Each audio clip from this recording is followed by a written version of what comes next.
When we last left off, you all had made your way up into the space elevator, surviving a rather treacherous encounter as the top of the space elevator apparently had undergone some damage and has not been taken care of.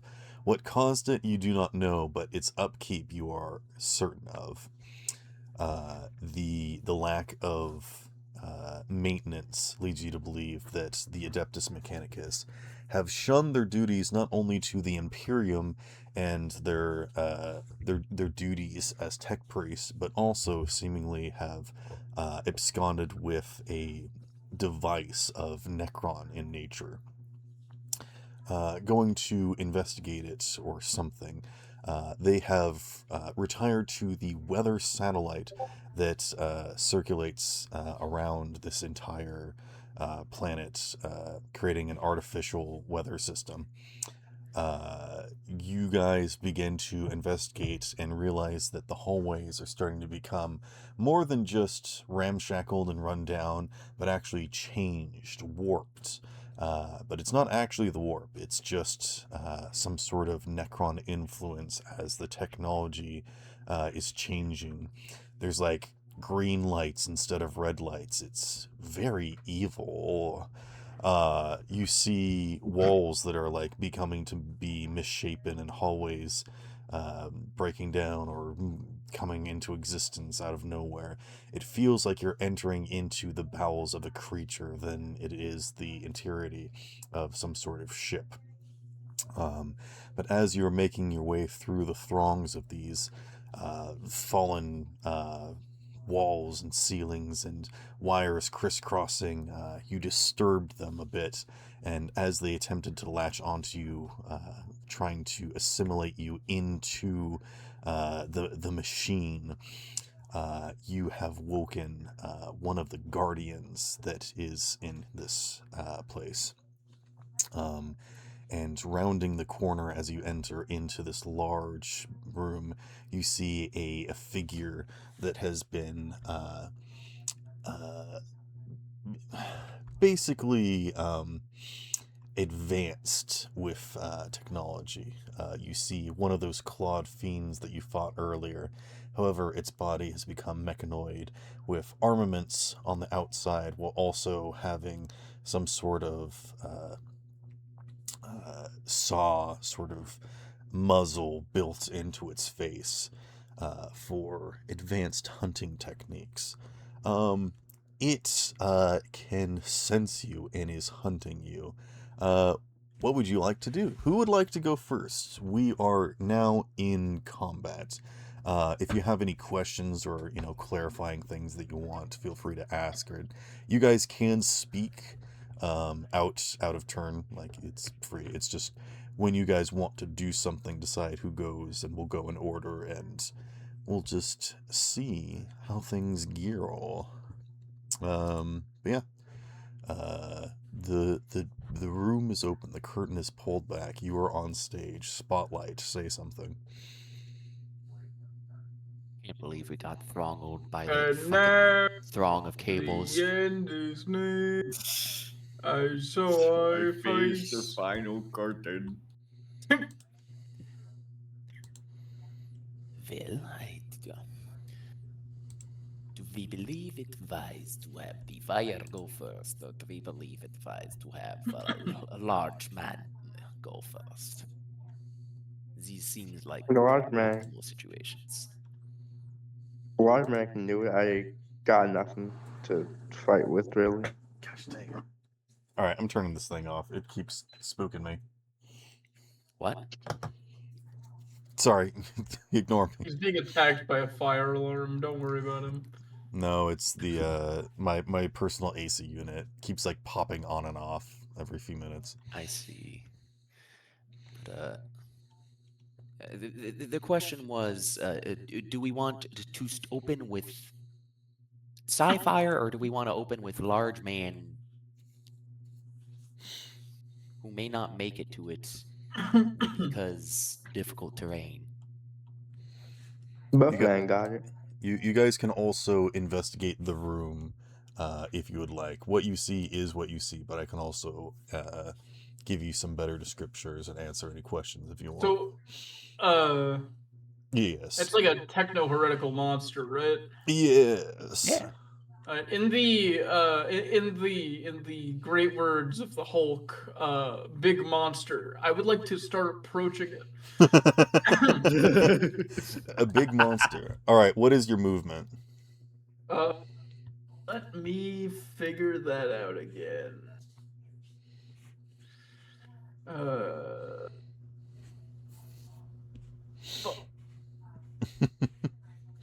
What is your fuck speed? I have at least 8. No, I'm kidding. It's 6. What's your pen? 6, you say? 1, 2. My speed is 6, yeah. 4, 5. I'll say that you can. You know what? I'll let you get right up to the other side of this pillar. How does that sound? That sounds great. Okay. Now what?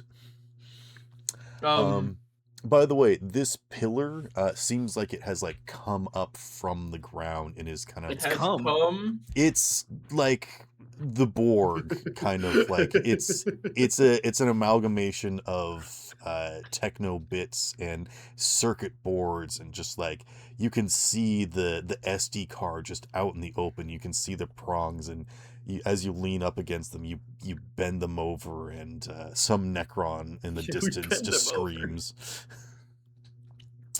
Yes. Yeah, you bend them over. This relates to the cum. You know, I don't have to be here. I'm so sorry, Sparrow. Please continue. God. You've walked up to the cyber glory hole. What would you like to do? The ground has been fucked by technology, and a massive spire has risen up from the ground.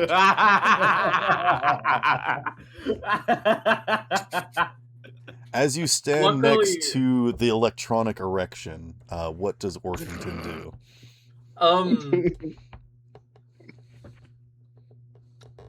I don't really have. I mean, like, I don't really have options. It's just like I mean, well, like pokes fingers together. When you put me on the spot. Well, no, I just don't really have options. I want to fight that guy. That's pretty much it. Okay. Do you want to dash up to it and end your turn right in its face? Do you want to? Fuck it, we ball. Oh, I was gonna say the other thing you could do is like ready an attack for when it gets close if you want. Fair. Yeah, I'll do that. You could also hunker. You could hide. Like there's things you could do like as preparatory actions. Hand on shoulder. Why would I hide? It's a big monster. Okay. I love that you're just got up behind the fucking pillar and are ready to just whack it as soon as it comes around like a Looney Tunes shit. You also don't think it uses eyes, as its face is fully coated in this metal, but you guys are like yes. Yeah, I'll ready to attack. All right. And you're just swinging your what do you have? Chain axe. Chain axe. His peepus. I ready my chain axe for combat. All right. At the end of your turn, it's going to go. So it is going to place a claw on this, and it's actually going to crawl up on top of this like battery thing or something as it comes around the corner, and it looks down at you. And I think it like hovers over you like 10 feet up in the air, just out of distance, just looking down at you for a moment before it strikes. So go ahead and make your attack. All right. It can fly? No, it's clamped onto this thing. It's like technically over him. It's like okay. Yeah, don't worry. It's hovering and I got scared. No, it's it's- just climbing the Yeah, it's just pillar. climbed up onto the wall. Also, it looks like it's a combination of, as it like sinks its claws into the wall, that the wall actually seems to like accept it and like form around it more than it's actually like digging its claws in, trying to hold on.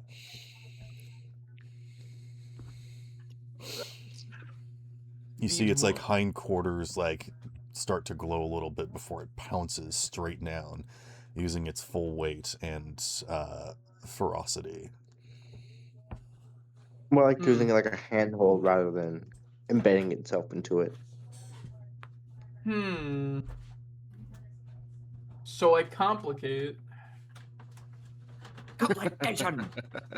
And is 3 successes grand total.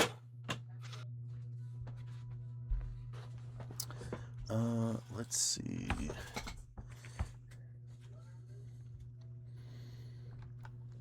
Its defense is 4. 4. Oh, that's right. You're rolling dice manually. Okay, so how many successes did you get? 3. Okay. You strike it. And your weapon doesn't have any like ignore armor. It doesn't have any penetration, right? It has brutal and rending. I'll need to see what that means. I'm sure that sounds like stuff that you do when you deal damage or hit or something. Maybe, I'm not entirely sure. Like, yeah, sorry. It's been a minute. My apologies. It's Your fine. attack does not hit. Come in. You like a gigantic breakfast burrito? Oh my goodness, yes. Thank you. All right. Let's see.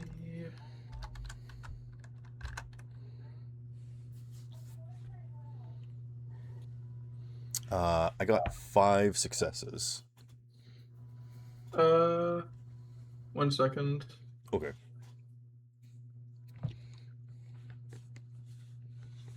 Branding is for doing wounds through armor. It only counts if you shift an exalted icon once. Yeah, I you gotcha. hit. All right. Okay. Okay, so you said it's a 5? Yes. What is your armor? 4. Okay. So, I mean, it is. So it is able to shift 1. Yeah. Okay. Trying to remember.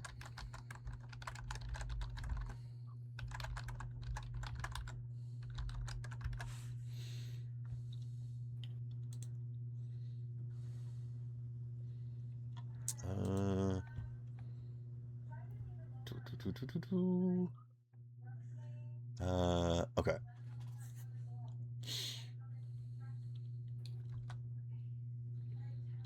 Oh geez, this is gonna hurt.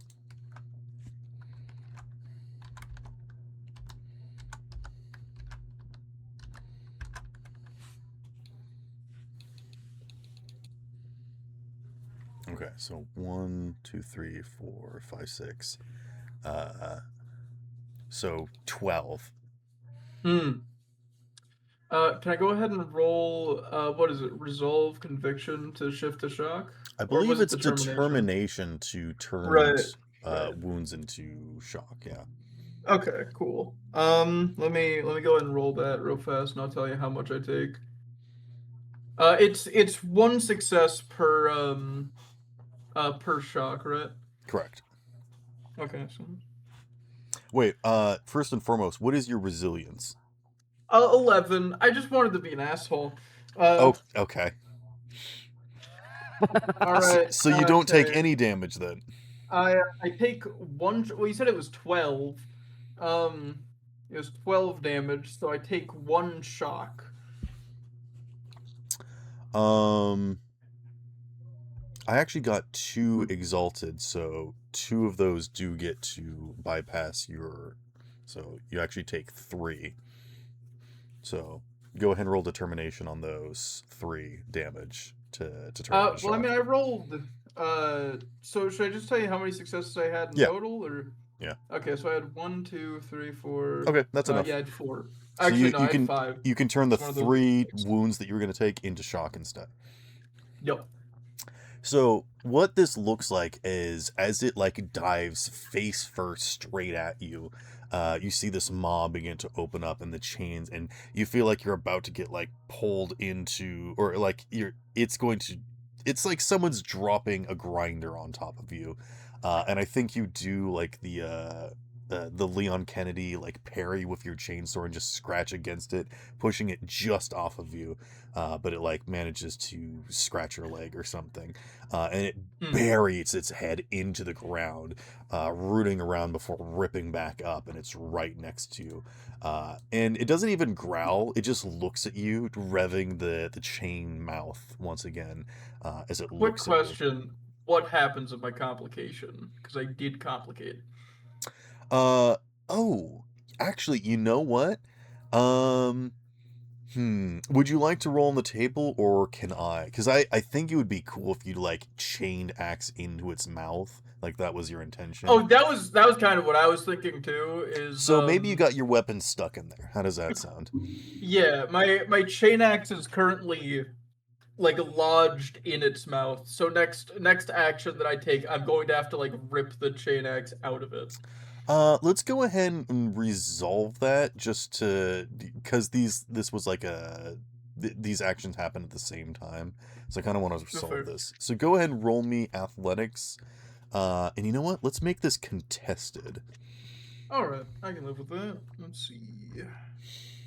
What is this thing's intelligence or not intelligence? Why do I need its intelligence? Athletics. Thank you. All right. Alrighty. Unless you roll poorly, I don't think you'll this one. Well, I've only got 7, so hold on. Well, I got 4, so. Oh, It got, yeah. I think your chain axe actually gets like chewed up and it's still in there, unfortunately. So yeah, trying to retrieve it seems like a lost cause. Nah, that's my baby. I'm getting that eventually. Okay. I am gonna say that it does take some damage, and I think that like reduces its damage dice by 1, I'll say. But that's only if you manage to retrieve it. Hey, it's got this chainsaw mouth. You went for it and complicated. I'm sorry. Who would like to go next?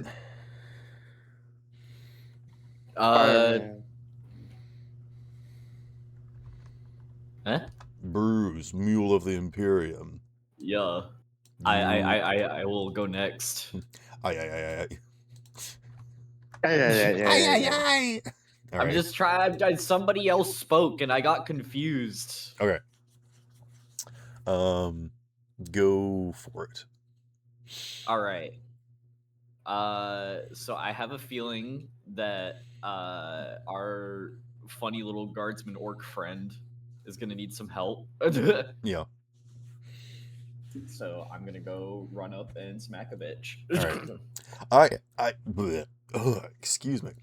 I assume you guys aren't like treading lightly on the cables, like you're just confronting it. I'm just saying that.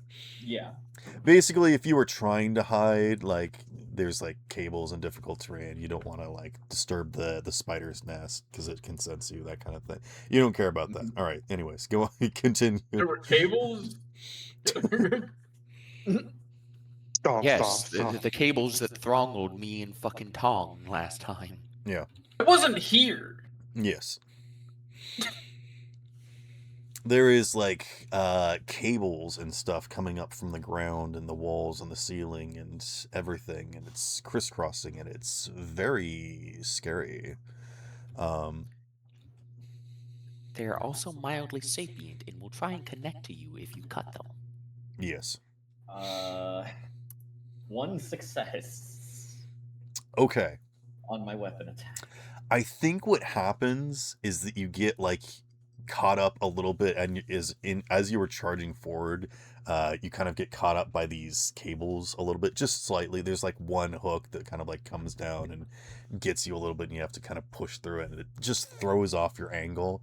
And so by the time that you get up to it, I think it's just looking at you and ducks, and you just kind of swing and miss. I see. Is that your action or your turn? I believe so. Okay. Now it's my turn. Pharaoh, I have a question. Hold on. I need to do something. Okay, now it's your guys' turn. What would you like to, or sorry, you're asking a clarifying question, or do you want to go? Yes. So, flamethrower. Yes. Do I have to have a line that's clear of allies to not kill people? Um. Uh.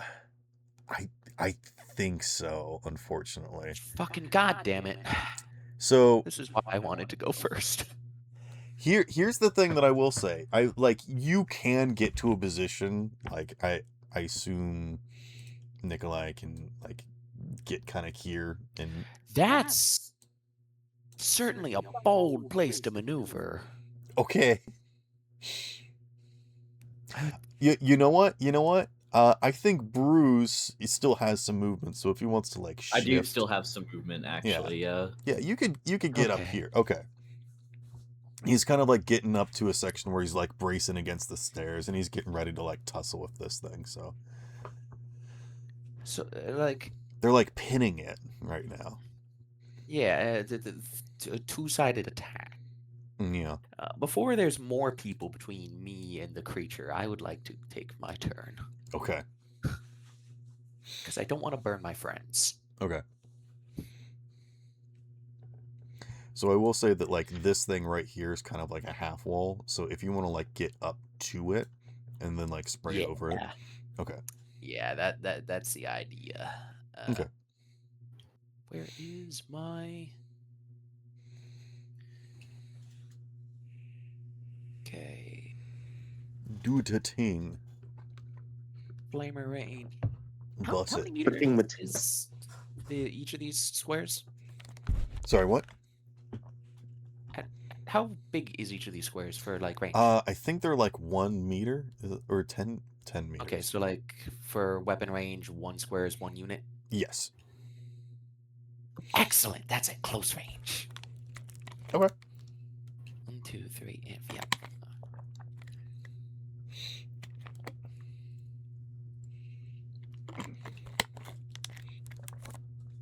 This thing fires in a line, right? Yes, it does not get to shift for damage, but it can shift to move the stream of flames. Does it say anything about like spreading around corners or like splashing against surfaces or anything? No. Okay. It does not. I'll just assume that you like hit it. It's not a big problem. I was just curious. Flicked on fire. Of course, fucking Doctors of Doom doesn't actually show the things you need to know about shooting a Because fucking like if weapon. you're gonna do this, Oh wait, no, there it would is. like Damage. go up against this or like spray out here kind of thing. So, Yeah. but that's not a penis. Like if you... Dice rolling.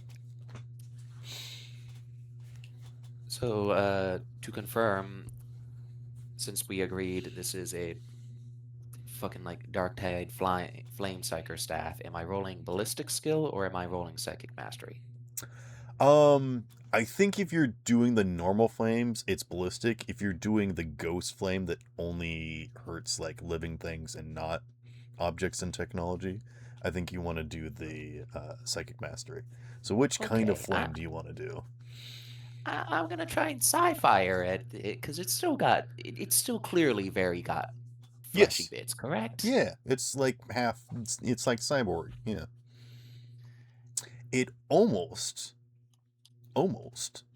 looks like a servitor. Oh boy, that's not what you'd like to hear. Psychic mastery is an 8. 8d6.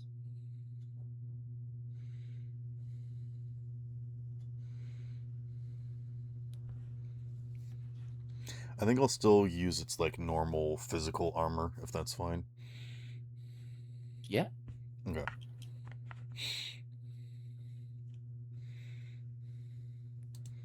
Which is 4. I rolled a 4. Okay. So you hit it, but it just kind of splashes off of it harmlessly. I thought it Wait, was, is it meets it, beats it? I don't remember. Fuck if I remember. I have no clue. Go ahead and roll damage. We'll just say that's because normally you have to like hit someone's armor class. So like if someone's AC is 14 and you roll a 14, you do hit them. Okay. Tie goes to the attacker kind of thing. Yeah. Damage is 10 plus 1 ED, so roll 1d6. Womp. It is on fire and takes 10 damage. Okay. It is going to shrug off a bit of that. And then I'm going to roll. Okay. So it does take that 3 damage. So yes, you blast it with this fire. What does it look like? Nikolai grabs his staff, reaches out with a hand. Their eyes kind of flare up for a second in a torrent of ghostly blue flame that leaps from their hand directly onto this thing. And he's grinning like a fucking madman and just quietly going, Fire! You watch as this flame kind of like washes over it, and it doesn't really cling to it, except for where you can see its like fur and its flesh begin to like kind of scintillate and sizzle a little bit, and then you kind of watch as it like turns towards Nikolai as if recognizing them, and as the engines whir in it. You actually watch as a bunch of the flames almost seem to get sucked into it before vented out into an exhaustum and just kind of and as it like breathes and like huffs and just kind of throws this stuff away, or at least it tries to. If it was the physical flame, it would have been able to deal with it a lot better, but because it's the ghost flame, it can't quite shrug it off as easily. But it's on The fire. warp is a mysterious force. Okay. It's now my turn, and what you guys notice is that up on this platform behind you, this kind of raised area, that's only about like 7 feet up high. Like it's nothing crazy, but you can see these different kind of platforms and these larger kind of pylons here begin. They're like sparking and like. There's some sort of energy field being cast over something in the center. And just something of note, it just kind of like sparks a little bit, just like something's happening there. Who would like to go next? I would like to do something. Go for it. Okay. So you say he was like hanging off of a battery looking thing? The thing did climb up over this thing, which is the battery, then jumped to this, and then dive bombed right into the ground here. So it's just on the floor currently. Oh. Okay. I don't want to just shoot it. I'm trying to like on the floor. Are there like panels like rise up and make it like move around? I mean, there is technology everywhere. You feel like a kid in Candyland. You like the walls and floor are like made out of gingerbread and icing, kind of like this is like your child's dream. You just look around and see all this electronic perversion, and you are just excited as a tech priest to see all of these options and opportunities here. Yeah. Does that answer your question? Yeah. Yeah, that's good enough. All right. Well, I would like to. yes. Sorry. I'm trying to pull up that whole like book thing. You have a book. Trying to pull up. Yeah, trying to pull up my equipment because I forgot I have those. I would like to try and connect to like pick up some of the wires and try to commune with it directly. Try to like essentially have the nearby like floor like core try to like, wrap around it. Okay. I will say that there are still some cut wires if you want to plug them back into you. Yeah, I'll try to do that. Okay. But try to like instead of letting it like just overwhelm me, try to like try to talk to it directly. Okay. Take it in smaller doses. Gotcha. Yeah. What skill is this that you're using? What are you doing exactly? Assume it would be. I guess it wouldn't just be like me trying to connect to like a computer or something. It'd be like trying to talk to something way bigger. It would be. Okay. I guess If that there's was. not like a specific move that you're trying to do, you can just give me like a tech check. And I think I would use fellowship, but because I'm a tech priest, I use intellect instead of like a what's it called? Um, for it. Uh, what is my intelligence? Yeah, I guess I just use tech because it's better. Pull up Discord. So you're using fellowship instead of your intelligence. No, I mean I'm not, sorry. I'll use tech. Okay. Yeah. I'm trying to like read what the stuff does. So yeah, he's putting his hands to the ground and he's trying to earthbend, basically. Yep. So it's our total like the number are the amount of d6s. Correct. Okay, gotcha. So 10d6. Oh wow, you're really good at this sort of thing. Not so much, no. You got 6 successes. With that, here's what I'll tell you is that this, I mean, more than just the stuff that you obviously know, this room kind of like is alive and it's like running programs and it's doing a bunch of different stuff. I will say if you want to try and get information, I will let you spend 3 shifts to either like try to access something, to like do something, to turn something off or on, or if you want to ask a clarifying question of like what is the process being run here, or like yeah. I will also say that this over here does kind of look like a console sort of setup. It's a dais. Like you see like a platform and you see something up there that looks like, for lack of better explanation, a flesh mound, kind of like on an altar, and then there's these screens next to it. You think that might be some way to better access or commune with what's going on here, but if you're just trying to get a general insight into the room, you can. Okay. I'll are there anything like hanging on the ceiling? I kind of want to like just maybe like drop something on top of the creature. Sure. If you want to try and drop some material, you can do that. I will also say if you want to like try and change its access code sort of thing, or like give you guys access to like, you saw that the way that the pillar reacted to the creature and sort of like accepted it and like assisted it. If you want to negate that, you could as well. or if you want to, if you wanted to like deny its access, or you want to give someone else generally access, you don't know exactly what that means. You could. But yeah, if you just want to kind of drop some stuff on it,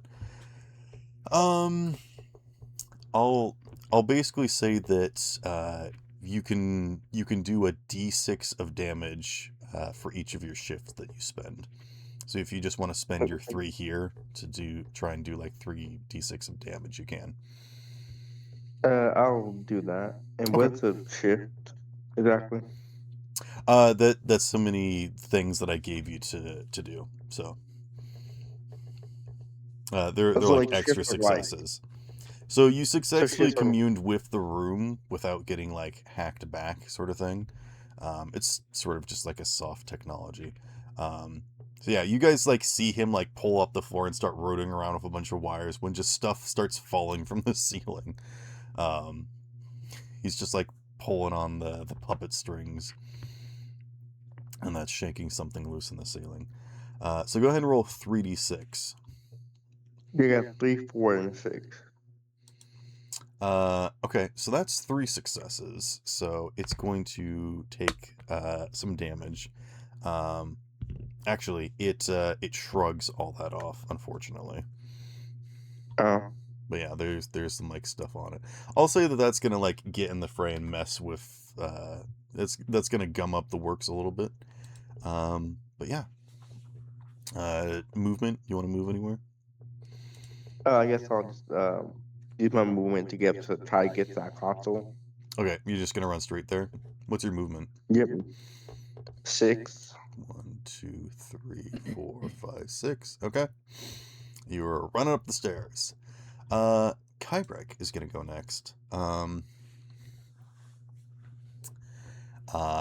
it's going to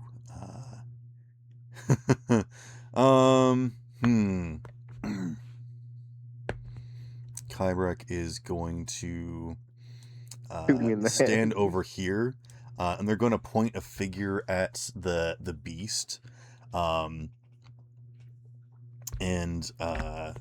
they're going to say,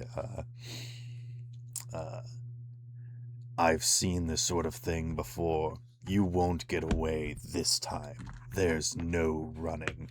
And is basically going to do like cast compel duel sort of thing. So it's Ooh. yeah. Ooh. Oh no, I'm next to him. No, don't worry. Actually, no, they're going to stand up on this sort of thing, and basically invite its challenge. Top of the round. Okay. Not me, bro. Nothing happens at the top of the round. Who would like to go first? I would like to get my chain axe back. Okay. You will have to attempt another strength contest or athletics contest. Alright, let's do this. Every additional failure will cause it to get munched up. I don't care. Okay. It's his And- baby. He needs it back, and he needs it Also, back now. my entire build is genuinely built around that weapon, so I'm fucking completely useless without it. Gotcha. I am genuinely. I only got 4 successes. Let's do this.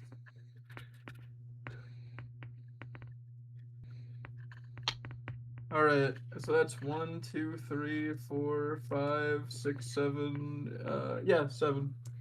Okay. So yeah, you pull it out, but like I said, it's a bit gummed up. I think the chains don't spin quite right. So You hear like a when the chains spin. I take it. yeah. It deals that's- one dice less of damage. That sound when a car needs its belt replaced. Okay, so I just lost I just lost extra damage basically. Yeah. Okay, I can live with that. I have 5 of those. Hey, be glad that Jesus. you didn't lose the brutal trait or something. Yeah. Well, I'm an orc. I need to have the brutal trait. Yeah. You're a big brutal boy. Yeah.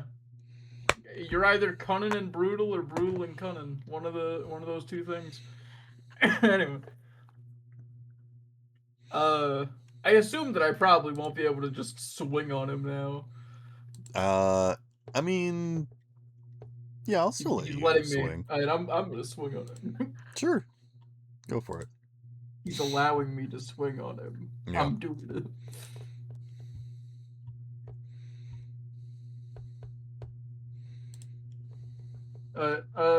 Because that's. You said his. Is this a meets and beats system? Yeah. Armor is 4. Okay. What'd you get? Okay, yeah. So I got 4. Okay. To hit. Now roll that diggity damage. All right. So I'll add. Estamos 4 extra.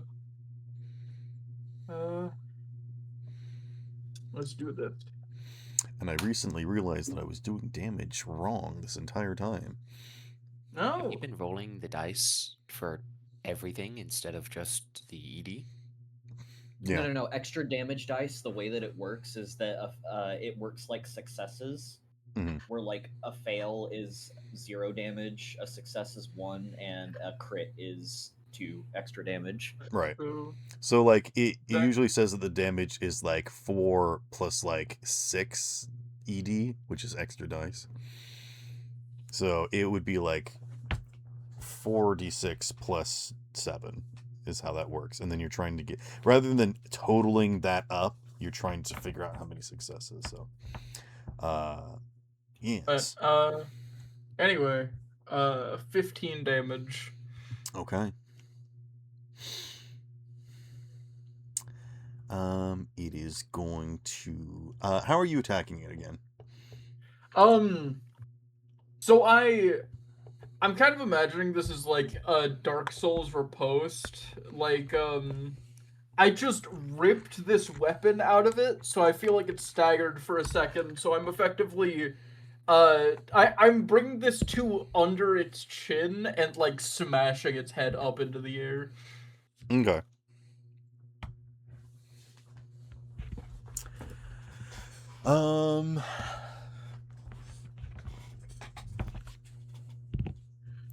Let's see.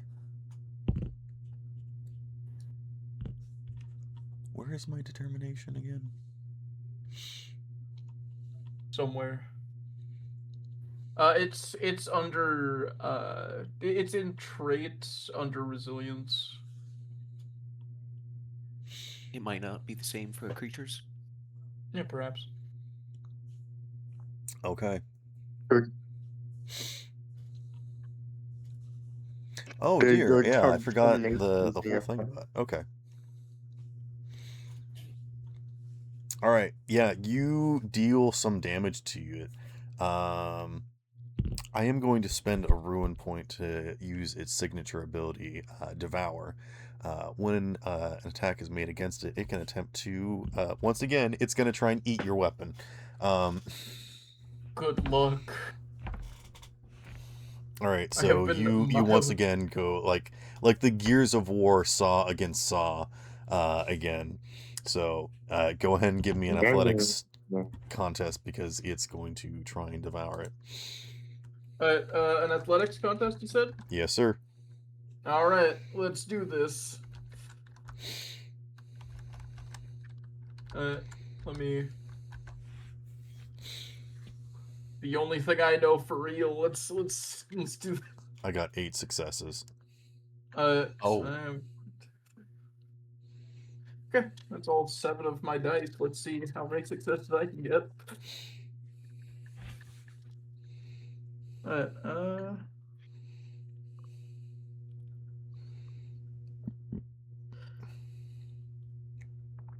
Yeah, no, that's not enough. Unfortunate.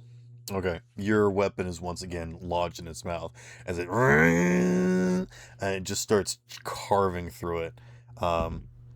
It's actually going to lose 3. Or no, it's going to lose another dice of damage, and it's going to lose one of its traits. I'm going to roll a d2. And on a 1, it loses brutal, and on a 2, it loses the other one. All right, it loses brutal. As your weapon just gets mashed up inside of its mouth, as it's just sawing through it. Well, guys, after this enemy, I guess I'm gonna be fucking useless. So sorry about that. As your that's your attack action. You can still move, or No. okay. I would have to leave my weapon behind if that were the case. Okay. It is then going to it's then gonna turn towards Kybrek, and it's gonna start moving in that direction. However, as it does so, you all get opportunity attacks against it. I would like to attempt to rip my chain sword out of my chain axe out of its mouth immediately. I will allow you to grapple it and hold on and run with it if you want to do that. I mean, like, basically what I was just, mental image is effectively just, it starts to try and move, and I just, can I attack with it, with the chain axe grappled, actually? Can I just, like... I think that axe is, you're going to have to free it, unfortunately, with an action to do so, which you can't do right now. So you can either do it an unarmed strike and improvise with. There's like a bunch of stuff that fell on it, so if you just want to grab like a piece of rebar and jam it in somewhere, you can do that. Nah, I'll just hold on to it for now. I will say, if you want to spend a wrath to make a narrative declaration that it drops your axe before running, you can do that. Well, I don't think I have any, considering this is all of my stuff. I'll use mine. Okay. Bruise makes a narrative declaration that it chomps a little bit before just dropping it as it runs. As it begins its gait, it just shakes loose out of its mouth. Alright, cool. I'm gonna whack it again. All right. It's time for the weapon to get stuck in its mouth the third time. Well, if he uses up all of his ruin, trying to make my axe less useful, then so be it at this point. No. See, the problem is we never know how many he has. He could be sitting on 10 right now. I don't care. I get them whenever you guys roll ones. Oh. Anyone? No, the critical fails. Oh, complications. Fuck. Okay. Like, Yeah, the complications. 10 of those bitches. Okay. I got 4 to hit, so I'm rolling damage. Okay. I don't care. I am only no violence. I'm gonna say that this is like scratching at its hindquarters as it's running away, so it's nowhere near the mouth. That's fine. Okay. I'm going for its leg. All right. 11 damage. Okay. It does shrug off a good majority of that. Oh geez. Oh shoot, this thing might just kill Kybrek, because as you see it getting like carved up and getting bloodied more and more, you can see its engines whirring, and it's actually looking like it's spurting out its own blood as it's revving up even more. Well, I mean, everybody else hasn't put in their opportunity attacks yet. Yeah. Bruce, what would you like to do as your opportunity attack? Suplex the lizard. I'm gonna just smack it in the ass with my Bulgrin Maul. All right. The first roll that I did, the 66, is my weapon attack roll, and I got 6 successes. All right, you have 2 shifts. All right. I will shift those into what is it? Extra damage, or is it flat damage? Okay. Yeah, it's extra dice of damage. Okay. Let me. What's the difference between the weapon skill and boost? Oh, okay. Well, that's 2 6s, so weapon that's 4 extra melee, damage off of those dice. And yes, then I roll... yes, it is. Okay, so the 4d6 was like the normal extra damage. So that's what is that? That's 5 Yes. more damage. So 5. 19 damage in total.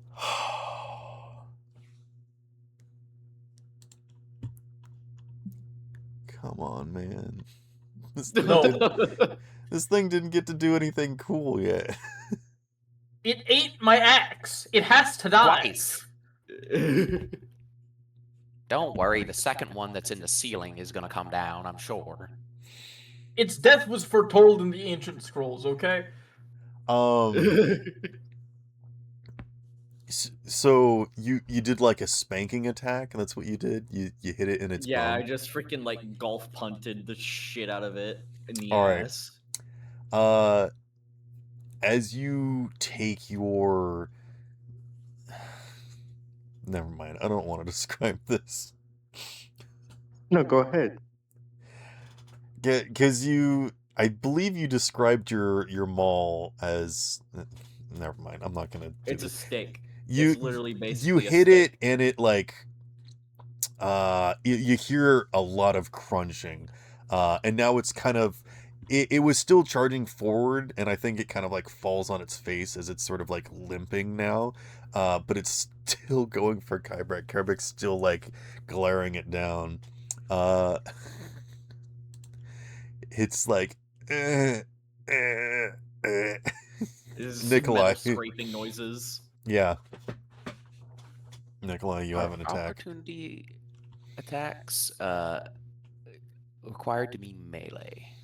I will allow you to use your flamer because you already had it active. So you can just like move the line, correct? And I will say that the line will be like this. Okay, cool. I was like, am I gonna torch the fuck out of No. Bruce if I do that? I'm a beefy lad. I can take it. You're okay. All right, we gonna burn. We gonna burn. I'm gonna keep using the sci-fire because I don't want to find out how angry it gets if I set its cables on fire. You know, 8d6.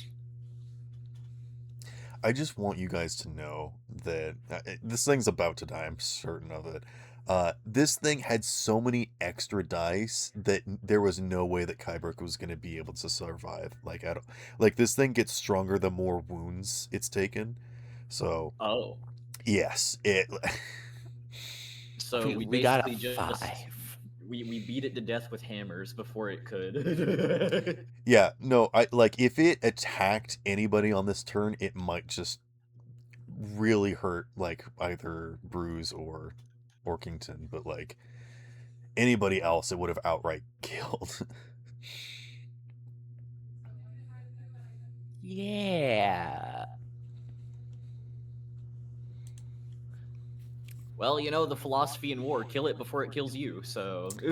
So that's 5 successes to hit it, so you get 1 shift. So roll damage. I'm not gonna use that because the only shift you can do with a flamethrower is to spread the flame. Oh, gotcha. Okay. I get to roll 1 d6 CD. Hey! 12 damage. And it's still on fire. Okay. Would you like to describe what this looks like, or can I? Whichever you would prefer. All right. As it begins charging, just like wonk crunch, as like the 2 beefiest boys whack it in its gait. Its hind legs just kind of like completely crushed, like, you know, like when cats or dogs, like their back feet go to sleep and they're just dragging them behind them as they run. Mm-hmm. That's the kind of thing. And as it lunges forward, like in the air, just Nikolai, like, just like car washes it, but like singeing off all of its flesh. And the thing comes crashing down. and just like slides to a stop, and Kybrek just like sticks up their foot and like puts it in front as the jaws are still like and just slides to a stop, and it is dead. Yes. It fries. Hooray! I think, well, that was its turn. So who would like to go next? I would like Wait, what to. else is there? Don't worry about it. I Uh-oh. think letting the tech priest go to the council is a very wise decision right now. I agree. Yeah, Okay. exactly. Don't worry about it. Don't All worry right, about it. Tong. 1, 2, 3. You're up at the console. What would you like to do? I'll. Is it like a keypad or is it just like the brain thing connected to So once you Myers? get up to this, you actually see what looks like a tech priest's body is like spread out across the table.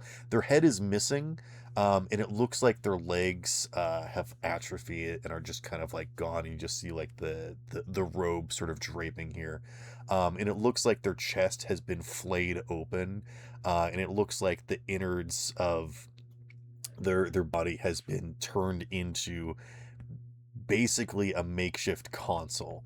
As you see, their like ribs are levers, and their organs are buttons, and you see like a lot of the flesh has been mostly removed, and it's just the technology left. And then the arms are kind of stretched out to these two different side panels, and their mechadendrite extra limbs seem to like go down into the floor and embed itself, sort of making this pedestal, lifting it up. That is what you see up here.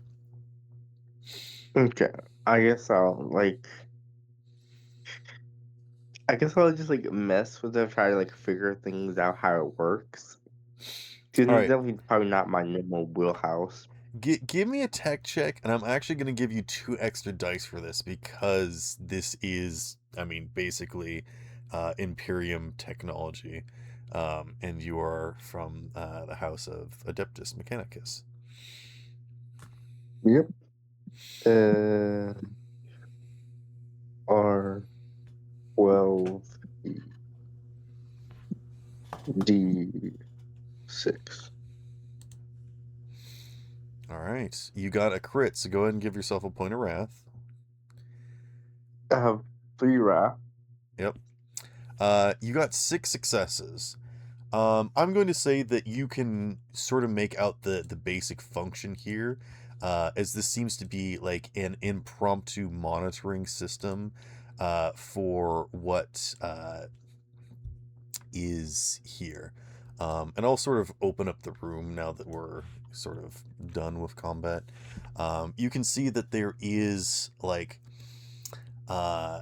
there are these towers, but you can see that they're actually like powered by these batteries that are spread around the room, and they seem to be actually making some sort of like cage to something that is in the center of the room. And it looks like a lot of stuff is coming in and out of here. So you can tell that whatever is in the center of this room is like the heart of this operation. But you can get a bunch of basic information already. I will give you 2 shifts to ask me like a specific clarifying question, or if you just want to attempt to perform an action, you may. First, I'll ask, what is the current purpose of this facility? The Are you talking about the facility, meaning like what's in this room currently, or do you mean like the entire weather satellite? Like the entire, like what has the entirety of the satellite been repurposed into after Okay. the?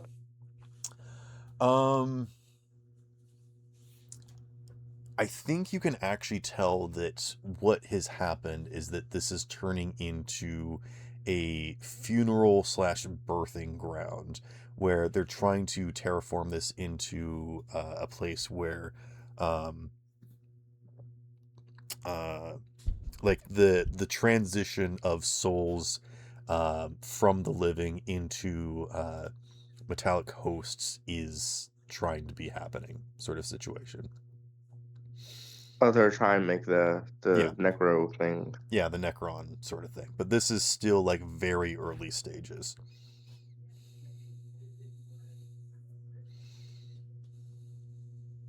Okay. And you got one last question or action.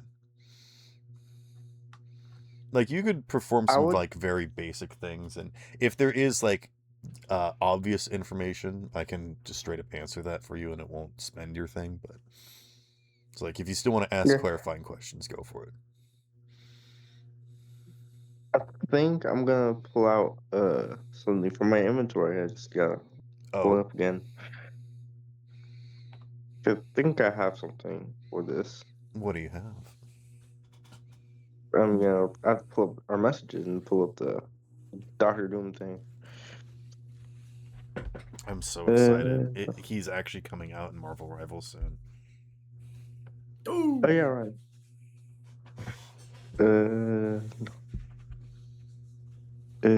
Where is it? War Gear. There it is. Where? No, why don't you tell me where it is? That's the keywords. Tell me War Gear. There it is. The data slate. You can record any information transferable from a Congress such as local maps, familiar records, or manufacturer outputs onto your data slate. Do you want So that's how, to like, transfer the blueprints, the information, or like what are you trying to download? Because there's a lot of information here, and I'm gonna straight up tell you, not all of it's gonna fit on the data slate. And once it does, it'll be turned into a heretical artifact. Shit. I guess it would be like the general like map of what the current area is made into, and general information, like general data of the air, like Okay. general code. The general setup here is that you have these 6 different Tesla towers that are creating a force field around the artifact that's in the center of the room, that's doing stuff in the rest of the station. So if you want to go interact with the battery packs that are powering them, you can, but you can't do that physically here. You'll have to go to the actual like things in the room and like Gotcha. mess with them. And then I'll just Okay. sorry. I guess I'll whip out my finger from the ribs.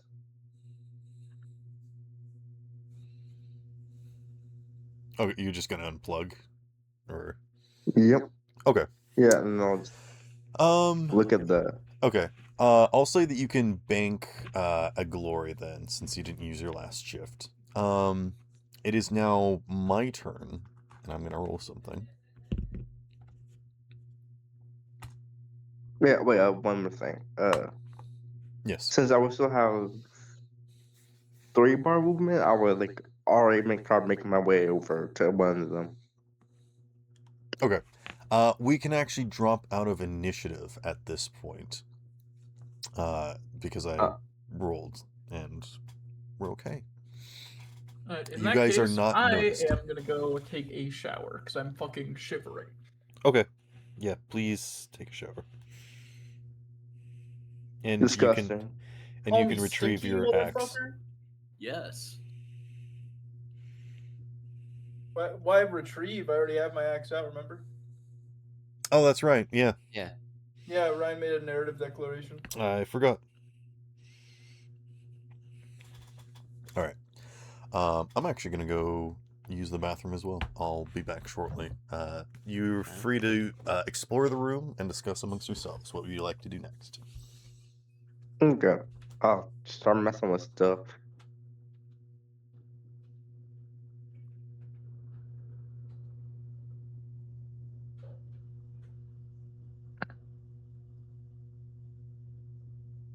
For the love of all that is holy, please do not plug too many fires into yourself. I do not wish to have to extricate you from machine again. We got stuck enough the first time. Your character like voice remind me of a Skyrim character. It's like Desargo. I'm just trying to do a generic Russian accent with a. That way it's distinguishable when my character is speaking, and I feel Russian pyromaniac is a good theme. Yeah, and Desargo in the Skyrim is like a. Oh, It's like hell yeah. What's the name? The Khajiit, the one with the like fire scrolls. Oh, excellent. Very well. Vegeta has wares. I think-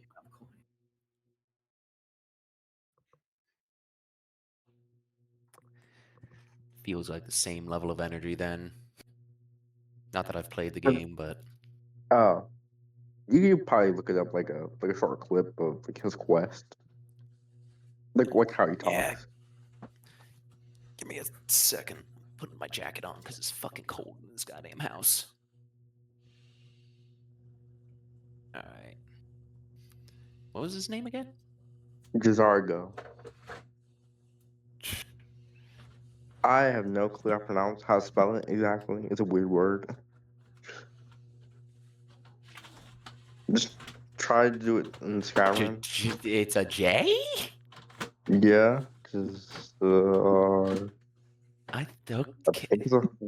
I'm trying to spell it myself. That's crazy. I think I found it. Yeah, is J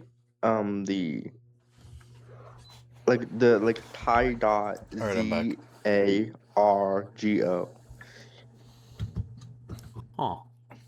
What are you guys talking I about? found his wiki page. Apparently, the fucking Nikolai voice reminds him of a specific Khajiit from Skyrim. Desargo. Yes, the Khajiit talk very suspicious like. Nikolai is not suspicious. He is just unconcerned with the typical worries of the man. Does it burn? Yeah, Yes. Nikolai probably interested. Is he not allowed to burn it? Less interested. All right. yeah, his quest basically gives like an experimental flame cloak spell. But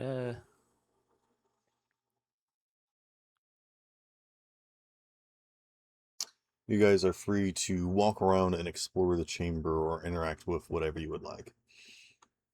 All right. I guess I'll mess with the force wheel battery things. Yeah, Kybrek's going to walk up and be like, what seems to be the situation? Report what your findings are. This facility seems like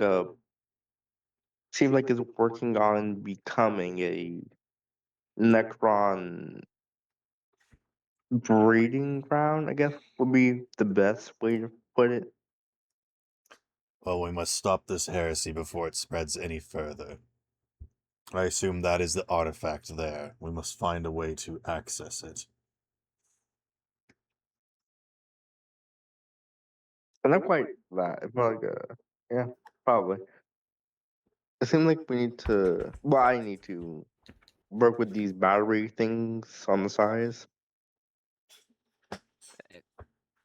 to confirm, it's like there are a bunch of shield generators around the thing in the center. That's what's going on, right? Yeah, that Okay. power like other parts of the facility.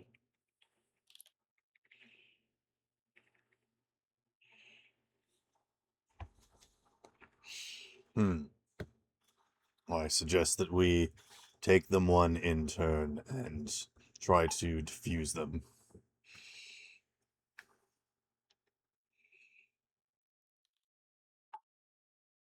Can I go to one of the field things? Like, is it like the thing are like sorry, are they like connected to like consoles, or is it just like a tube then connect to like a bunch of cords? Give me a tech check. I'm gonna give you an extra dice for this. Okay.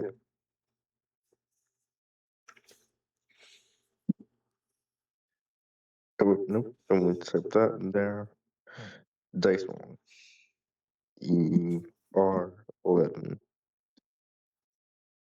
Nope. 6.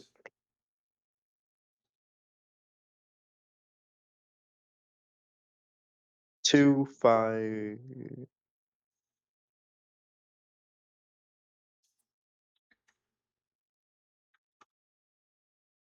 Let's see. So you got 8 successes. Okay. Here's what I'm going to say that you can tell from observing it. You see this sort of platform on top, which seems to be full of a bunch of kind of gore, for lack of. There's like some sort of residue that you can't quite make out. Um, but what you can actually tell about this machine here is that it seems to be some sort of like pump, and you can tell that there's like something kind of like moving back and forth in here.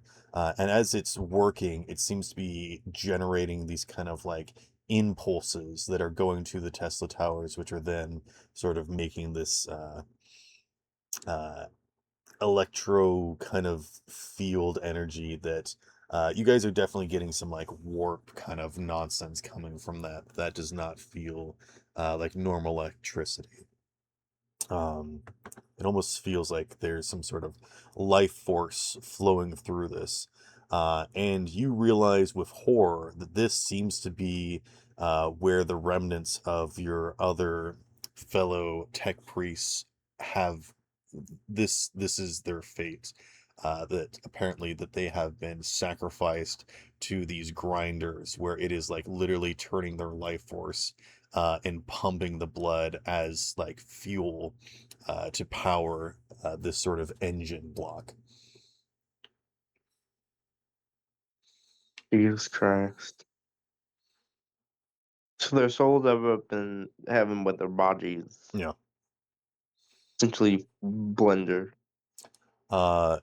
If you imagine like those like portable generators that you can get to like power stuff, it's like that, but if there was like a garbage disposal on top. Nah. Yes, this is a Helldivers reference. I went with like bio Mhm. generators. It's literally converting their bioelectricity into these sort of waves that are powering the Tesla machines. I'll also say that with that many successes, you can understand this machine to the point of like how it is Imperium technology that's been adjusted, and you can figure out how to power them down safely, without like causing any damage, any suspicion, or overloading the system. You can just kind of turn them off. I would like to turn them off, but in a way that would like complicate being just like in a way that would prevent them being able Like to be turned back sever on. the connection so they can't be turned back on. Yeah. Okay. Or like I'll allow you scramble to the do that. code on the way out. And you can share Yeah. this information with everyone else too. Yeah, Like I'm gonna first flip this switch and then like break this crank sort of thing. Yeah. Okay. Yeah, you turn the dial a bit to the left, then take that button and just twist it out. Nikolai would like to use Cynicians on the thing in the center, because you said there was a warp component to the Yep. electricity, and they want to make sure that it's not containing something. Okay. Like, I'm we're gonna not say that unleashing the Kraken. you're gonna have a difficult time with the field up. But if you want to start turning off a few of these and then make a sinus check, it might be easier. You can tell that there's a lot of interference going on. Seems like a really poor Basically, idea. from the information that he got from the console, is that it seems like some sort of seed or like essence of something. But yeah, that's the information you can get from now. There are 4 batteries, or rather, there are 4 generators in this room. So if you want to like start turning those off, you can.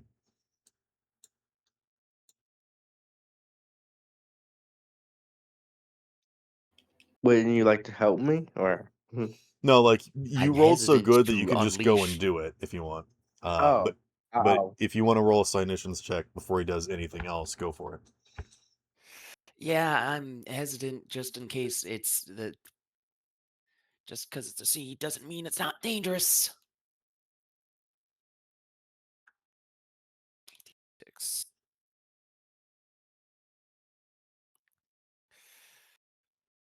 That's 8 successes. In my mind, that was exactly the number I was gonna say that you needed to get. Ooh. You can tell that like it, and again, it's like pushing through, like it's like trying to swim in a dream. Like it's just so difficult to try and move. There's so much resistance. But as you push your mind into this field, you can sort of see the object. It looks like a chrysalis. It's got like this segmented. It's hard to make out because it's all green light. But you can tell that it's sort of sitting on like a pedestal. And it's got all these wires like going down into the ground that's coursing into everything else. Um, but yeah, you can tell that it's alive, not exactly sentient, and it doesn't seem like it's really able to do anything other than like interface with technology, sort of. Again, it's like really fuzzy and hazy right now. Okay.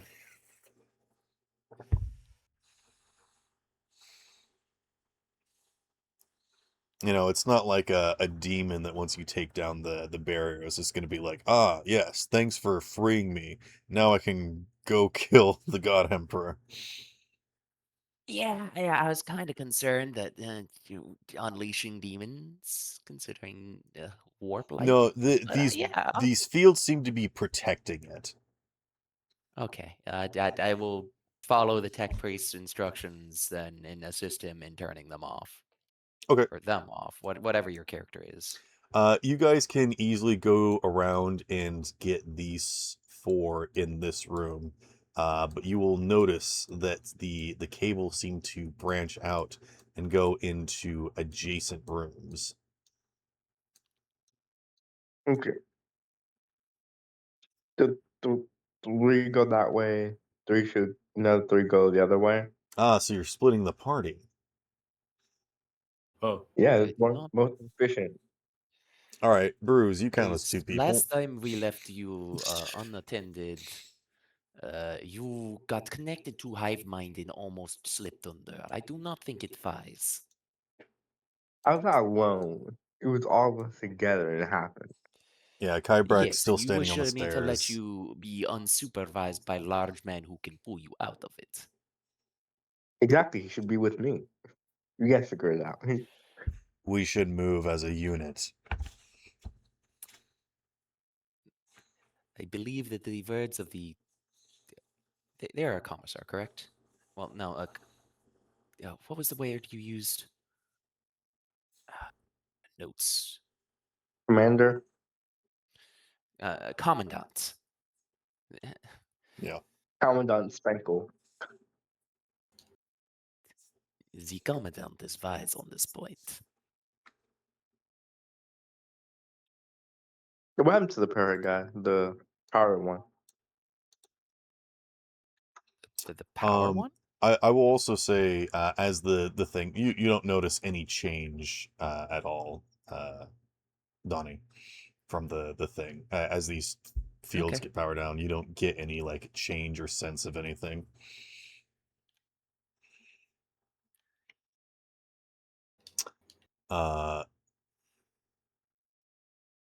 Kybrek says, I will follow your lead in as to which we should investigate first.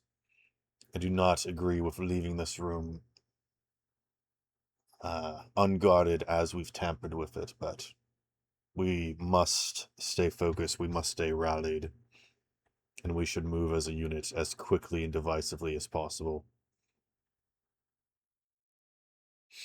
Yeah. Okay. Fair So, enough. where would you guys like to go Together. first? To the left or to the right? To the left, to the left. Everybody Those are the down. two. Go to the The other four were in the room, and there's only those two left. Yeah. Okay. And you know what? I'll even retcon and say that if you guys want to like turn off the other, if you want to leave one of these on so you can be like in the room when the last one goes down for whatever reason, if you want to do that, you can. Would it be Yeah. wise to? Just well, Okay. I mean, it would be easy to All so right. they don't get like blocked into like one room as soon as like everything turns off. You In guys case make somebody your rushes way in. into the left chamber, and what you see is a series of pods that looks like they're almost like coffins, and you can see that there are some figures slotted into them. You can see members of the Adeptus Mechanicus, as well as some servitors that are slotted in. And you can see their flesh is slowly being replaced fully with mechanical parts. And all of them seem to be just sort of, in a slumber. And you can see the generator on the far side of the room. But there are no active personnel in here. What would you guys like to do? Actually, I think Kybrek will like stop Baruz at the door and say, I believe this is a matter of stealth. Oh, I'm the stealthiest there is. Oh my god. At least that's what my commissar tell me. Perhaps hard stealth is not situated here. With all respect, I do not wish to have to kill the swarm in order to maintain stealth. You are useful, big man, but you are also not the quietest. Who here is the most light on their feet? Hard man with no armor. I mean, I have no armor, but I don't think it's me. If I'm someone looking. had to put a numerical scale on their physical agility, what would it be? I feel like Excellent there's question. a little. I feel like there's something trying to be told to us right now. I'll just straight up say this. Kybrex is 5. So mine is a 4. Okay. Not bad. Yeah, mine's a 3.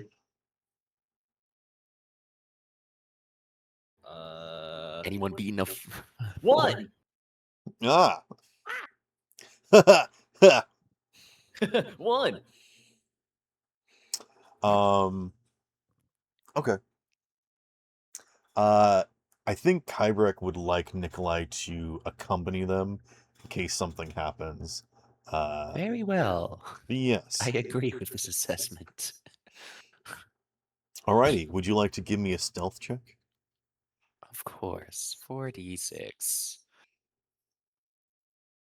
I'm God. Oh, what did you get? Oh, 3 6s. Okay. Damn. A I demon am appears. him. Let me get some water real quick. I'll be back. Okay. Like, like Spy in a Team Fortress 2 animation, you guys just snake along the floor and make your way to the opposite side of the room. I think there's a couple times where you guys like hesitate because you hear like a chicken, like something's happening, and you guys like hesitate for a second. Like when your dad's snoring and you're trying to sneak around, so you like wait. Yeah. There's also a couple times where Kybrek like points out of like, let's maybe not step on that floor panel because it looks a little suspicious, as they have like a danger sense. But yes, you make your way to the far side of the room. You power off the machine. Nothing changes. Seems fine. Now I need you to roll me again to get back. Oh boy.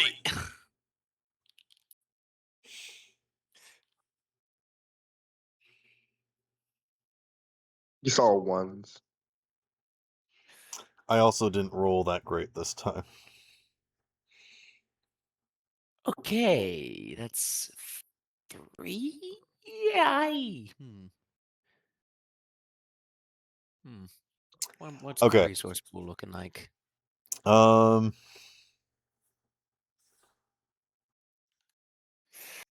That's 3 successes. I have I have 7 wrath. I'm going to spend one of those. Okay. Reroll those 2 dice. 6 and then wait. Oh wait. No, I crit on both those wrath die. Yeah, so you have I would two have two no- wrath. I would have 9. Only go to 8. God damn it. I can't spend it fast enough. 2d6. Okay. Okay. That's 5 With successes.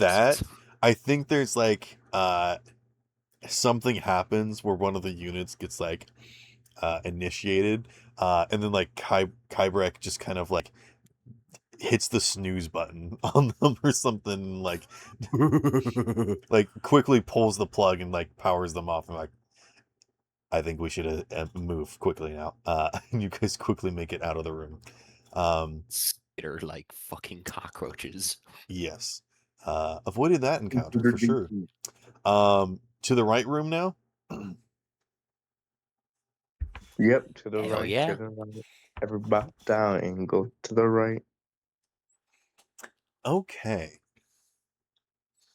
As you enter into the right room, you can see that there is another one of these sod fiends, but it looks like they're partly mutilated, and you think that they're either passed out or dead, and you think that this might have been the first failed iteration. I'm back. There's a half dissected clawed fiend on this table, and it's version 0.5 of the thing we get killed. You see a lot of other sort of like resources in this room, for a nice way of putting it.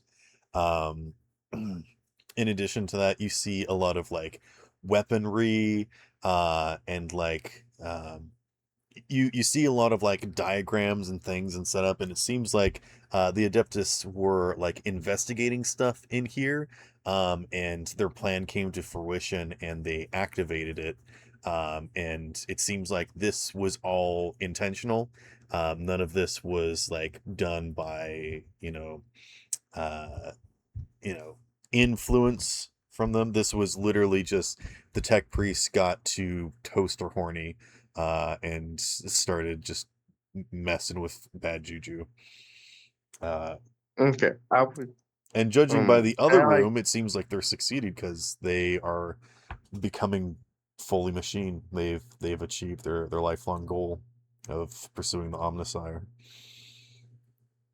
Can I like walk in, kind of like, and like get the blueprints and such?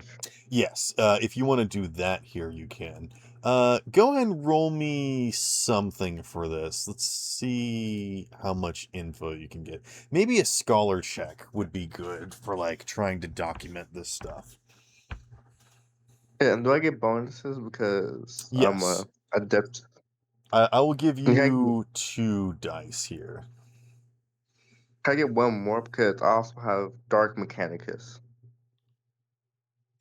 So I'm gonna give you one for Adeptus Mechanicus, another one for wait, what's the Dark Mechanicus one that you got?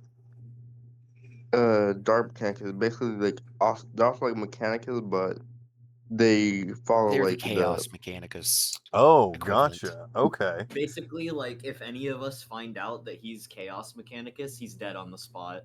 Gotcha. a small group of tech priests who have rejected doctrines of Mars and work for the forces of chaos. All right. I'll say that that's not quite relevant here, but I'll allow it. And I think this is like in the pursuit of technology. So yeah, I'll give you 3 here. Yay! But yeah, this is Well, Necron. This isn't warp entity stuff. So fair enough. It would be 12. That's a you lot only of got ones. 4 I like. successes. Wait, hold up. You gonna Wait. spend a I think I wrath? might. Yeah, I think I will actually. All right. All right. How many that be? 1, 2, 3. How many would I have to 8. reroll there? You spend 1 Okay. wrath to reroll 8 dice. Okay, gotcha. 8d6. And give yourself a point of wrath. Yeah, I get it back. Just keep doing it. So 11 successes. Yeah, no, this is why you should spend your resources. Yeah. An extra chance of critting, either good or bad, is always more fun.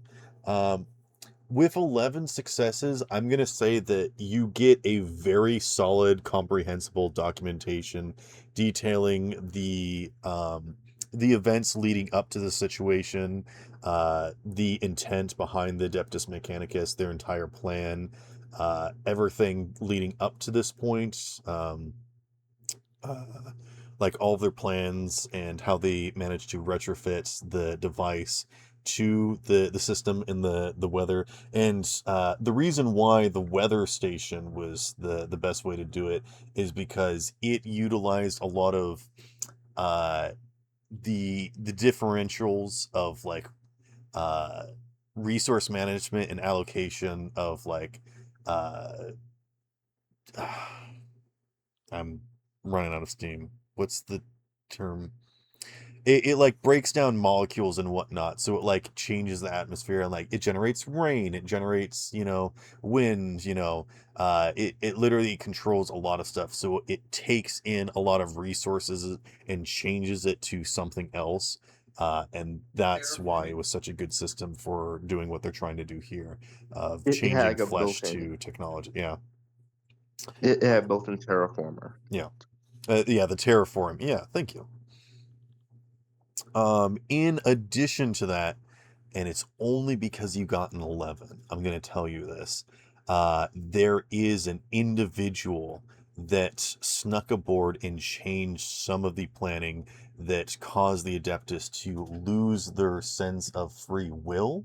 Because this all seemed to be working in order and whatnot, but there was some sabotage that seemed to turn them a little bit more impressionable. Not mindless, but it seems that there is an individual that seemed to be spearheading this entire thing, or seemingly taking advantage of the situation. And they I are imagine in they- they are in the chamber ahead. So if you guys just want to grab the artifact and leave, you can, or if you want to investigate the scene further, you may. I'm curious. See what nudged them in the wrong direction. Needless to say, you guys turn off the last generator. You are now all back into this room, and the field is gone, and you just see this item. Once again, it kind of looks like a small. Have you ever guys seen one of those roly-polies? Yeah. Yeah. It looks kind of like that. It's got like 5 sections, and it kind of looks like a pill bug, except that it sort of tapers at the end. It looks like a cross between some sort of like it's like a teardrop kind of shape. Um, it it kind of looks like a trying to find the best way to describe this without like giving it away exactly. It Kind kind of of like looks a like a armored, cocoon and a slug at the same time because it's got these like segmented parts. like kind of armadillo, but like with pointed ends. Yeah.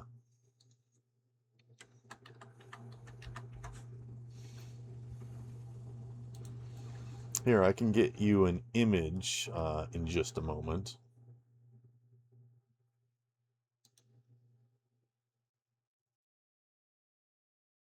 I think I might draw my character in like tomorrow or today, well later tonight.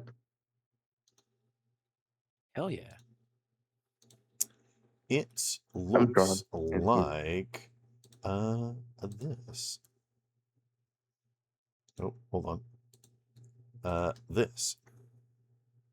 Nope, that's the dice rolling channel. There we go. That's what it looks Oh, like. that Batman? But yeah, it looks like it's kind of got these little tendrils coming out from underneath of it. And it's just kind of sitting on this kind of this pedestal, and you can just kind of pick it right up. Who touches it? I touch it. Okay. As you pick it up, it squeals and squirms a little bit, and you kind of have to lift it up, and it's got this kind of mucus underneath of it as it separates, kind of like like Velcro, kind of. It like snaps and disconnects, and then it's just kind of wiggling in your hands. Um, I would like you to make a willpower test for me, please. Okay. Okay. Find my willpower. Oh, that's not good. Well, I'm sorry, guys, if it goes wrong. I smelled that coming as soon as you went and just grabbed it. Okay. As you pick it up, you feel this sort of like change in your demeanor for just a second. But before anything can happen, Kybrek comes up and snatches it away, sealing it into like this sort of glass tube before hitching it to their belts. You gain 1 point of corruption, but nothing else happens. And I have 3 points of corruption.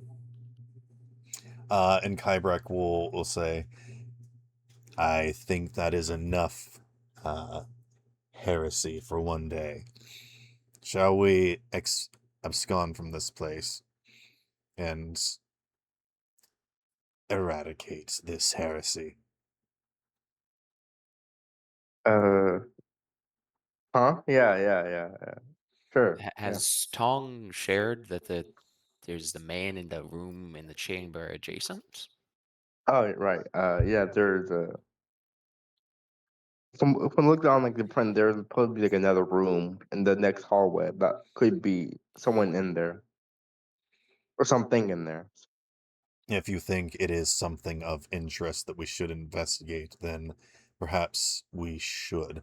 I do not like pushing our luck, but our entire intent in here was investigating the situation and determining its problem, therefore to deliberately stop any further interactions such as this. In addition, if there is an individual that seems to have taken an opportunity under this situation, we very well should investigate that.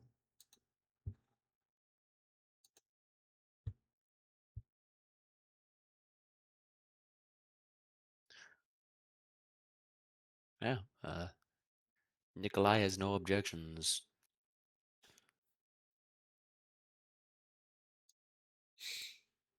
All right. And, I wish it wasn't just the two of you for this, but here we go. fucking. Does the big man and the the suddenly returned orc want to come with into the funny room? Ryan left to go do their workout, and Oh. Panda still hasn't come back from his shower, it seems. Did he not just reconnect? Oh no, that was you reconnecting. Yeah, that was me. Anywho, you guys enter into the next chamber, and as you do, you see a variety of interesting prospects. You see the husks of servitors and Adeptus Mechanicus strewn about. Some of them are just look like they've been dragged and tossed into corners. Um, in the previous chambers, it seems like there was intent, design, and uh, pure discipline from the Adeptus Mechanicus that you would recognize. But in here, this looks like a trash heap. Going into the chamber, you can actually see that there is a room adjacent to this that looks like a lab, and the majority of this wall has these like big windows looking in, and this looks to be like the observatory room to whatever machinations are happening in the adjacent room. The majority of the other room is filled with a sort of smoke and smog, but you can see individuals strapped into chairs as some sort of surgery is happening to them. Something that is not the usual Adeptus um, uh, augments, nor is it Necron in nature. You're not entirely sure what's going on, what is the situation, but you can make out the slightest bit of movement in the smoke, as if there is some activity in there. What would you guys like to do?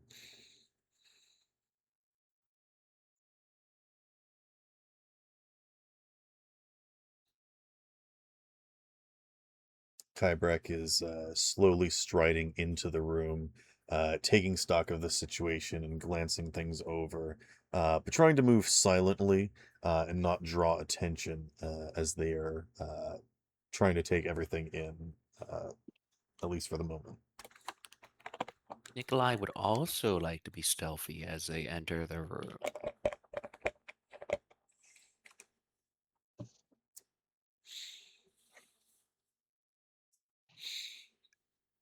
And that would be 2, 3, 4 successes on stealth. Okay. Do you want to roll me a Cynicians test on anything? Or are you I would glancing love around? to. I was just giving our tech priest a chance to act as well, Okay. in case they wanted to be Tong, would you stealthy. also like to stealth?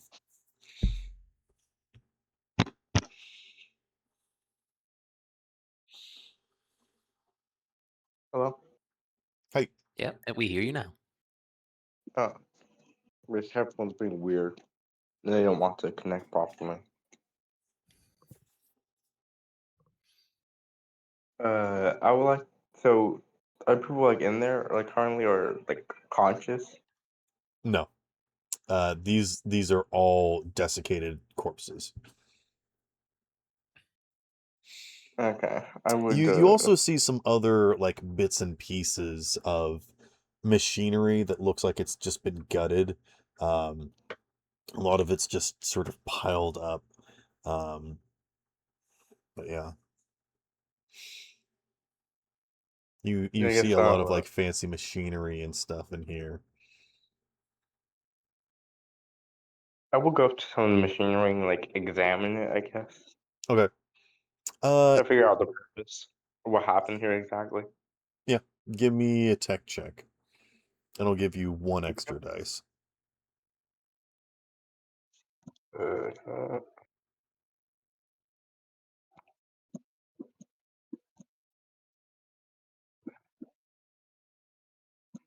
I'm gonna do.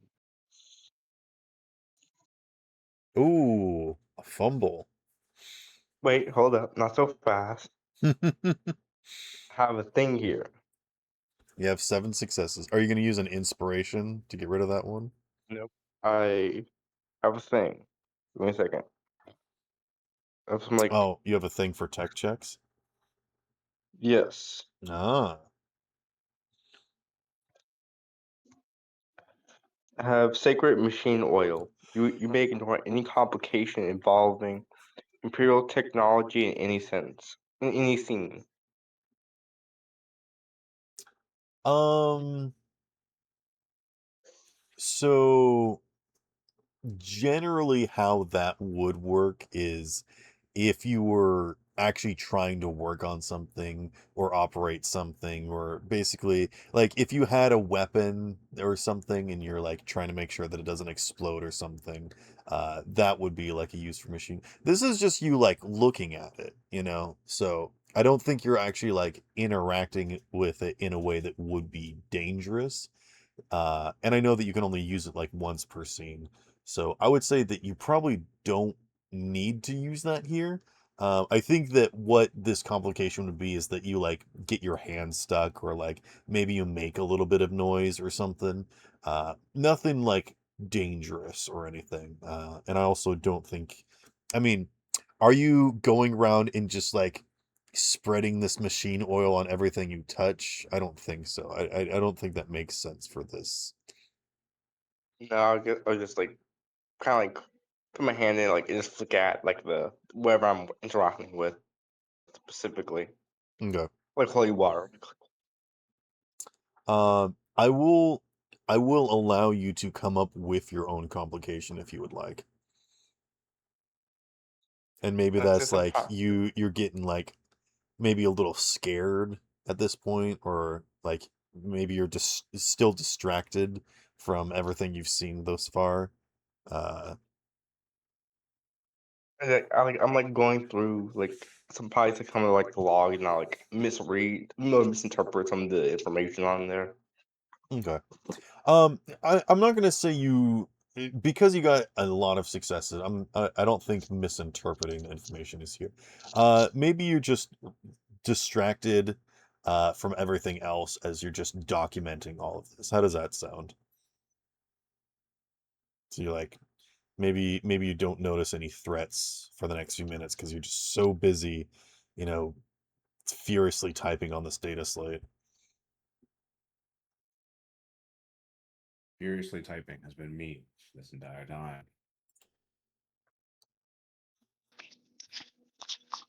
Sorry, what was that? Nothing. I'm trying to switch my headphones on. No, Hawkins said something. Oh, I've been He's been furiously furiously typing typing. this entire Oh, time. okay. But yeah, what would you guys like to do? Kybrek has like gone over and knelt down next to uh one of these tech priests and is like examining them. And I think they have like a bit more of like a sort of like a Bear Grylls sort of like survivalist, and they're like examining the sort of wounds, and they're like, this person allowed themselves to be dissected. This was by choice. This was not out of, there's no signs of breaking or tearing here. These were all just perfectly requisitioned. They're just kind of confused by this. Everything was apparently expertly detached and removed. Whoever did all of this seems to know anything and everything there is to do with technology.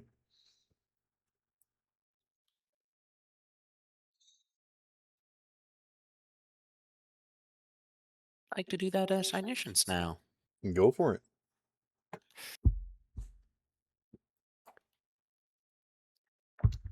Dice rolling. 86. Okay.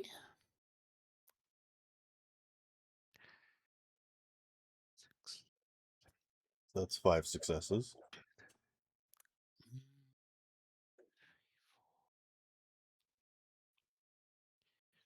That's small. 5 failed dice. Is that worth a wrath? I think that's worth a wrath. Okay. It seems like a information important scene.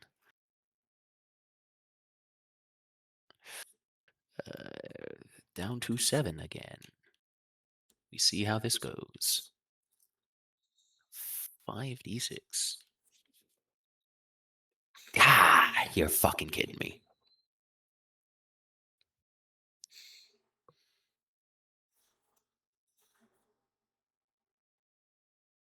Okay.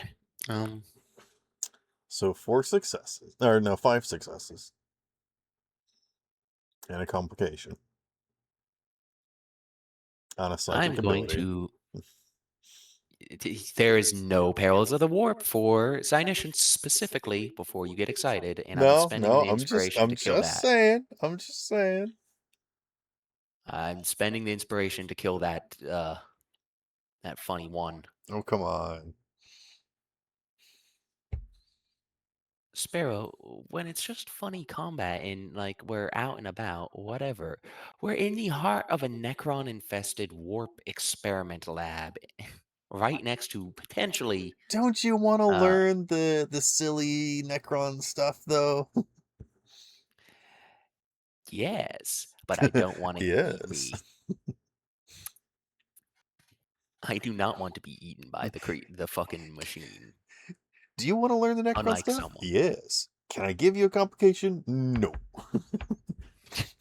Yes. Is inspiration a reroll of any die? Yes, any 1 dice. 1d6. So I swear. you're gonna reroll that complication 1. Yeah. Okay. All right. Not anything, but you got rid of the complication. So 5 successes. Do you want to spend any glory, or are you fine with that? How many do I got? Yeah.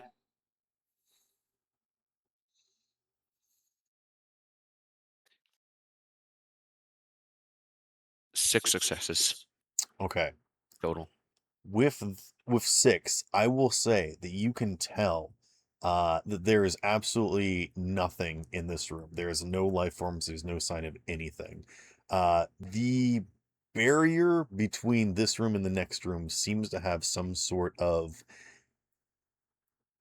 for lack of better explanation, magical ceiling, which makes the interior of the next room foggy at best, not just visually, but also metaphysically. With that, I will say that you are able to detect a handful of life forms. However, they're different. Like, you think that there might be a human or 2 in there, but they're strapped to these tables. One of them's actually like lift up like Darth Vader, and you can see that there's some augments going to them. There's also a couple other life forms that you don't quite recognize, except that you think that there might be I'm back. another one of these artifacts in that room, but you're not positive. It doesn't seem like it's the same. It doesn't have quite the same kick, the same power. Maybe there's just some sort of leftover residue from this item in that room. I will also say, in addition to that, you can see from the movement in that room, there does seem to be a figure walking around in there, and you do not know what race they are. There is just some entity in that room that is walking around and interacting with things, and they haven't noticed you. That is what I will give you with that many successes. I will let you have one clarifying question or something. How many of the additional signs that aren't strapped down do I detect? It's just the one person. Oh, okay. You think that this is where the entity, the evil doctor person, has their lab sort of set up. And you see them just kind of moving around idly, just busying themselves.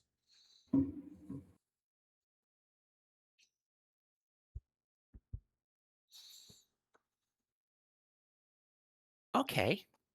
I'd like to get the attention of Kybrek, and the tech priest is disposed against the wall and they're furious typing still, correct? Yeah. As you gather Meanwhile, everyone together to do a quiet huddle, suddenly there's kind of like a zapping sound in the next room, and that figure kind of rushes over to one side, and they seem to kind of have a muffled conversation, and you can actually tell that they are like speaking, and it's like incredibly muffled. And you realize that, you know, whatever patient that they're talking to, uh, they seem, calm, you know, leisure with it. But you can also tell that any sort of conversation you have on this side will also be muffled. So that is information for you to have. How about that? I'm going to run to the bathroom. I'll be right back.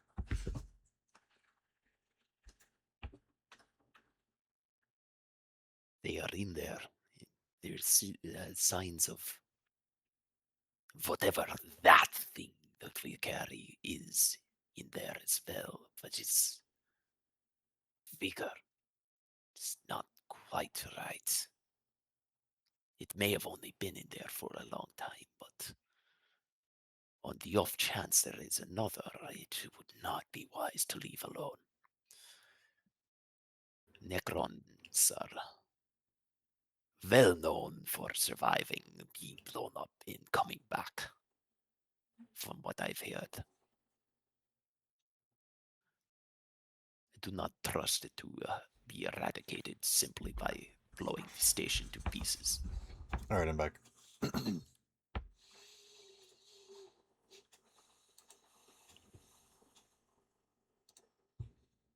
Alrighty.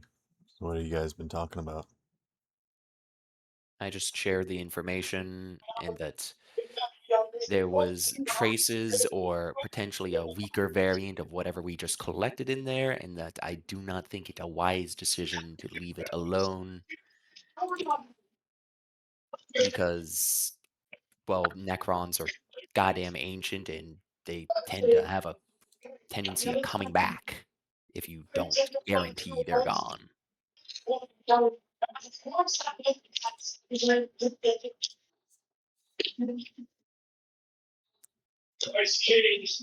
Alexander, we can hear your background, by the way.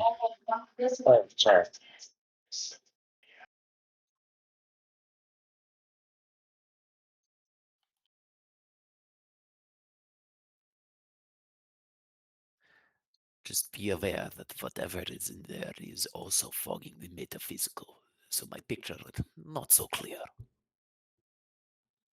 And I do not know what that entity is, but it does not feel human. It does not feel like anything I have ever encountered yet. It may just be fog, but should be prepared. For clarification, he's having difficulty detecting whatever's in the other room because there's some sort of barrier. And you think that smog might also be messing with your senses the same way that those energy shields were for the artifact. But there's entities in there that don't seem like anything you've ever seen. Might be amalgamations, might be just kind of weird like that. There's like maybe a human or two in there. Probably servitors or something. but there's something more.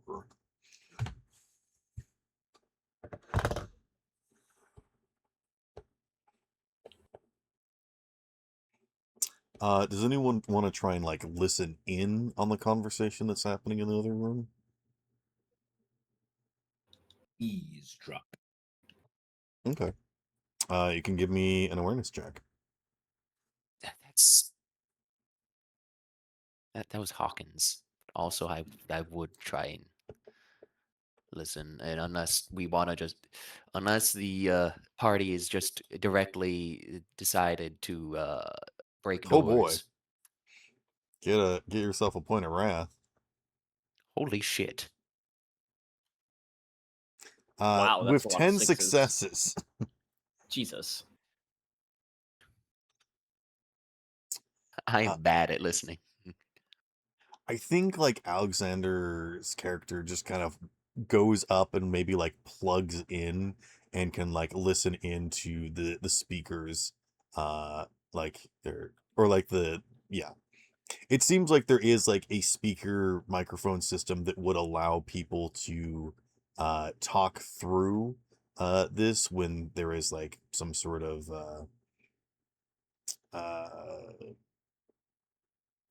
basically while the lab is like locked down and anybody in this observing chamber that you guys are in wanted to discuss with them, there seems like a speaker system. So Tong just straight up plugs into that and can hear the conversation perfectly.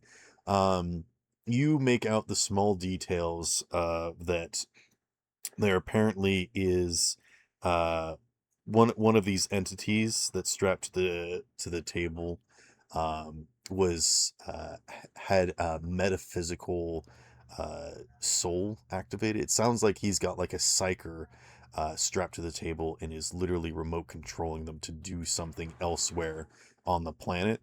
And is a bit surprised that a psyker has managed to mind control them and send their consciousness up here, and is having a small, mild conversation with them. That psyker is asking some questions like, who are you? What is your business and whatnot? You catching like the tail ends of this sort of conversation. But they're sort of like asking questions back and forth. But the figure seems to explain that they are not going to interact with the planet anymore, and in fact, they're almost done with their business here and will be leaving. They seem to have a negative impression of the Imperium, but I mean, which race has a positive opinion of any other Xenos out there? So it's not to be, you know, it's not very surprising. But you do catch the name of this individual as they have referred to themselves as the Mechanist.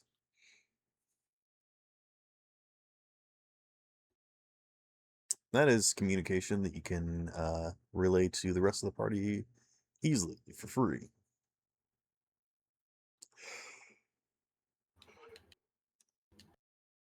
You said the Mechanist. The Mechanist. The Mechanist. Correct. The I Mechanist. see.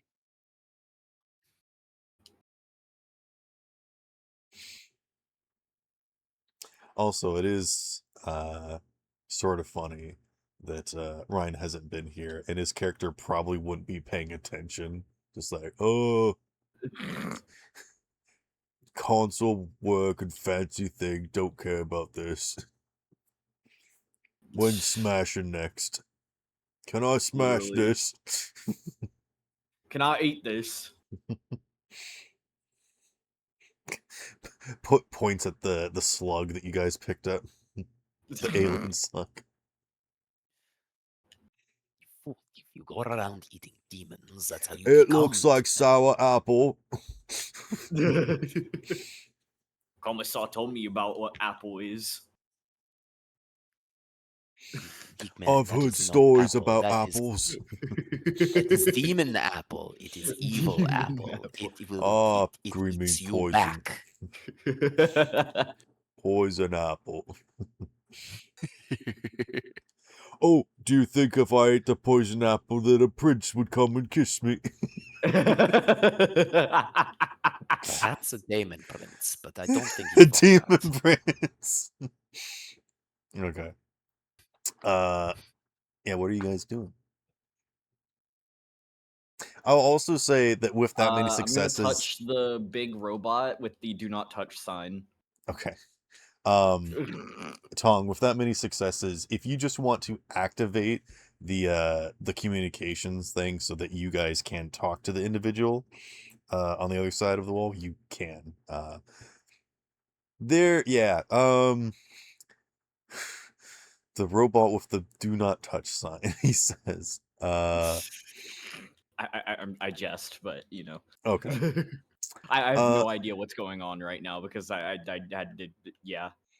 You guys have turned off all the generators, you've picked up the artifact, and then you've learned that there is another individual that seemed to trick the Adeptus Mechanicus into going into hibernation, and basically allowing this guy free reign to just kind of raid this area for all of its valuable technology, and is apparently performing machinations in this private lab up here.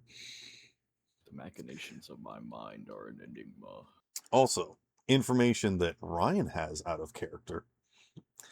Something that happened on Saturday is also prevalent in this scene. Huh. I would like to talk to the speaker thing. Okay. Do we want to alert him that we're there and not just like Kybrek says, well, I suppose if we are to approach them at some point, perhaps diplomacy is not the worst place to start with. We still have the element of surprise, glances over the shoulder at Bruce, if necessary. very well. I just like to imagine that Bruce is like the Iron Giant in the scrapyard, just like picking up and eating things. Art? Just Yes, teething that on is random art. bits of technology. Licking batteries and stuff.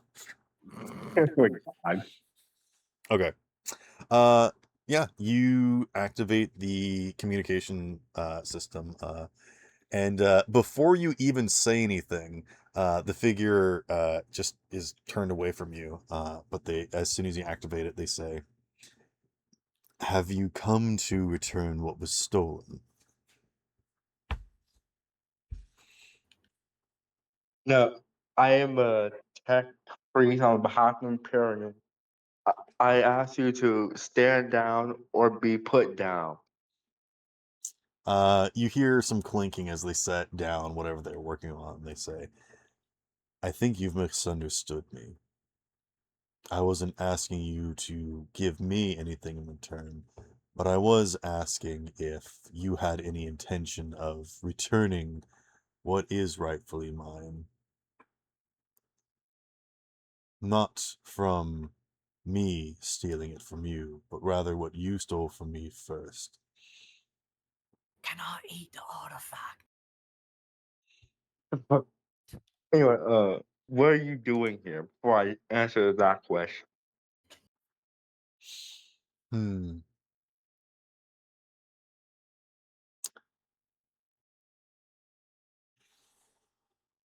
Hmm. Give me a persuasion. Okay.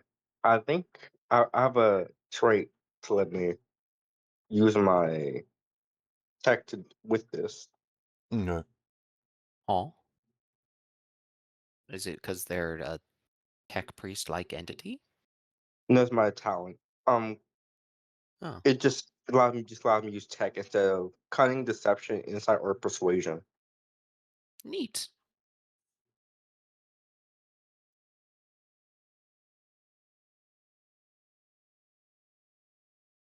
Hold on. Nope, that's wrong. Dice rolling.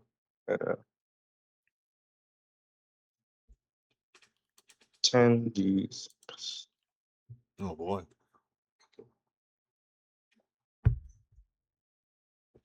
So 9 successes. I'm gonna say that they just pick up the conversation with you and they say, uh, I apologize for utilizing your facilities, but I think it's only fair to use the resources that you have stolen from me for my own purposes. And as you can see, and they like turn around in their chair, and realize that their lab is full of smog. Uh, I see that you cannot. But what I will say is that some of this you may not want to see. Not fully, at least. I am working on a few projects, and do not be afraid. I will be out of your business shortly.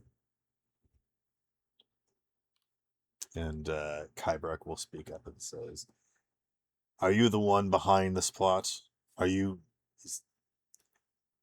Have you messed with the Adeptus Mechanicus? Did you force them to get this artifact and bring it to you? Why are you hiding here?" Um, and the figure will speak up and just say, "I'm not hiding, nor am I running." And he's like still working on stuff, and the smog is like thick, but like as they move, you can kind of start to make out different details and whatnot. And they seem to just kind of be moving around what kind of looks like a large mechanoid. Yeah, his internet Figure. is dying. What? Oh, okay. Sorry, what? By connection, I think. You said the fog is thick. Yes. Oh shoot. Yeah. Why is my connection bad? Hold on a second.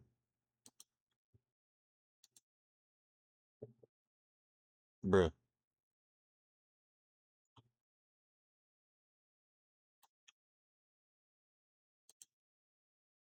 Hello?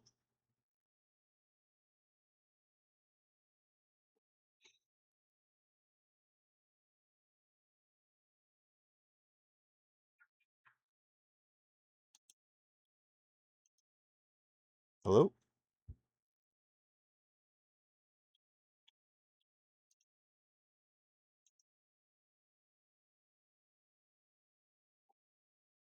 Mm, hello?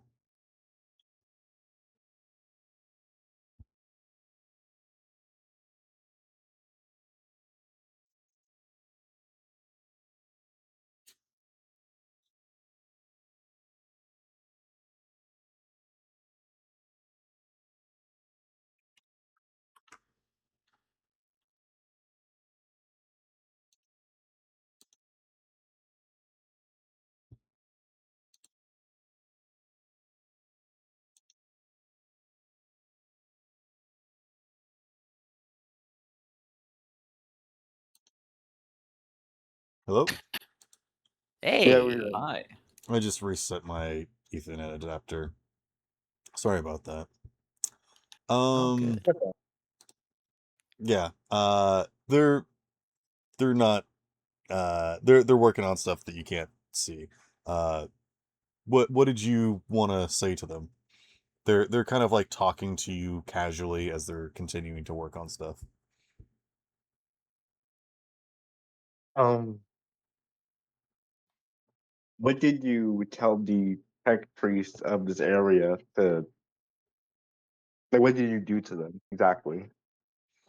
I did not do anything other than show them the truth. That the only way to truly pursue their devotion to the Omnissiah is to become one with the machine. That is nothing new, that has always been their religion, and I merely guided them to their goals. Or a perversion of it, sure, but Isn't any devotion perversion? I'm not playing fucking Doctor Phil with you, buddy. Anyone's passion that drives them to pursue something will always be criticized and viewed as heretical to others that do not have the same views.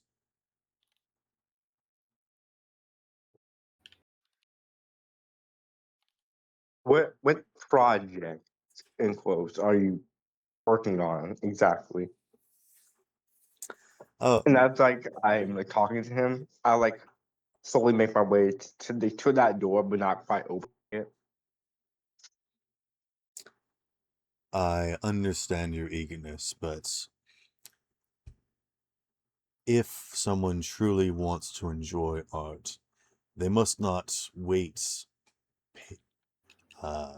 They must be patient, as the artist needs to complete their work, as the process can be messy.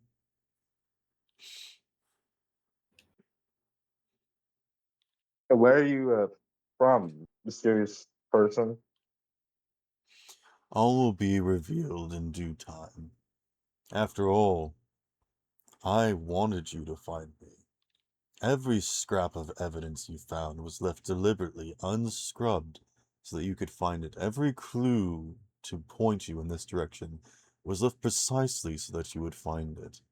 I wanted you here, and I do want you to enjoy my work. However, there will be time, much time. You can see them like glance over at you, and you catch a glint of like their goggles, looking at you, just kind of staring through the smog. Ah, Don't worry, this isn't a trap. This is my creation. But do not think me a fool. This is a magician's trick. I am merely withholding what I can, so to make the presentation even more greater. In due time. I wanted to meet you, or rather, I wanted you to meet me. And they stand up from their chair, and you can see them kind of walking as they talk, admiring their work before stepping away from it. And as they walk, the smog kind of swirls around them. And as they grow closer to the door, they look relatively humanoid, but you can see that they're wearing this kind of armor that covers them. That kind of looks like one of the very first Terra space uh, uh, body suits, basically, like an astronaut suit sort of situation, something similar to that.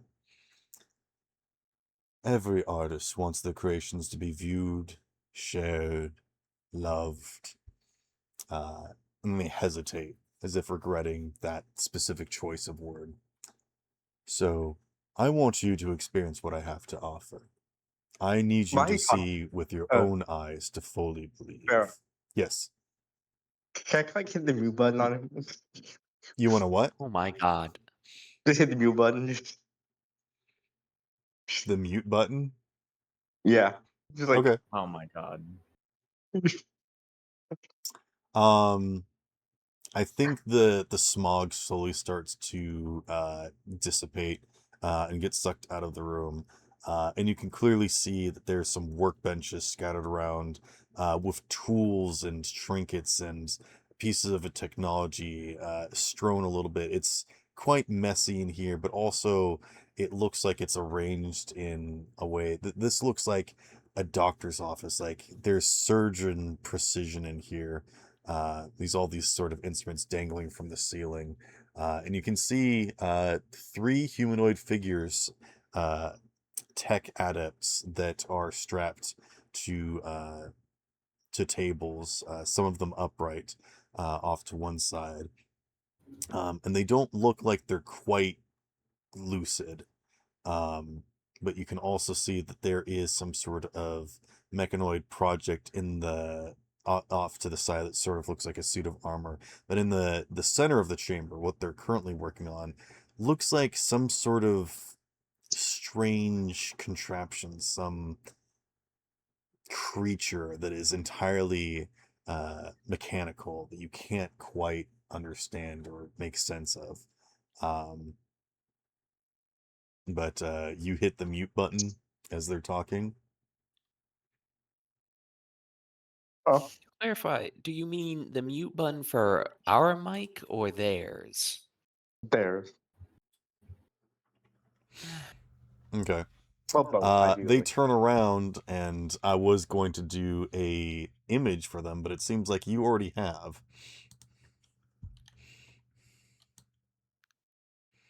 But yeah, they put their hands on their hips just like this, and then you watch as their antennas actually spark a little bit before the speakers spark back to life, and they say, "I thought you wanted to converse." Guys, That was sit kind of down. funny. I mean, you did. I did, but like you were going a bit of a tangent there, bud. I wanted to hear the monologue. I am sad now. I also wanted to hear the monologue. I mean, it seemed like you were talking at me rather than having a conversation. Have you ever Then heard of never interrupt a DM's villain monologue? oh, it's fine.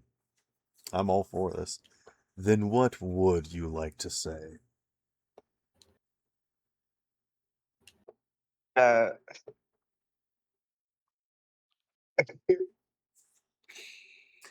You want to how know about about we? me, you want to know what I'm doing, and I was telling you, I was sharing in this moment. But if you would like me to be precise, then by all means. Yeah. So, what is your plan? Well, the plan, like, just what are you trying to do exactly, rather than? As I said, I will not reveal everything to you, but in due time, if you choose to pursue me. But my work here is done. I have created, well, perhaps it's best to simply show you. And you watch as they go over and activate this creature that they've created, and it seems like its back opens up, and there's a sort of pod, and you see them pull out another one of these, um, like the artifact that you grabbed, one of these sort of like uh, technology slugs, and it like inserts it into the entity, and it seals back up. And you watch as this sort of mechanical brain begins to send pulses through the body of this creature. And it begins to come to life.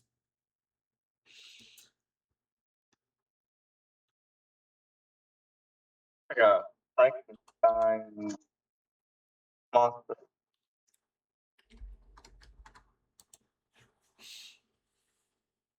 It's alive. It's alive. Yeah.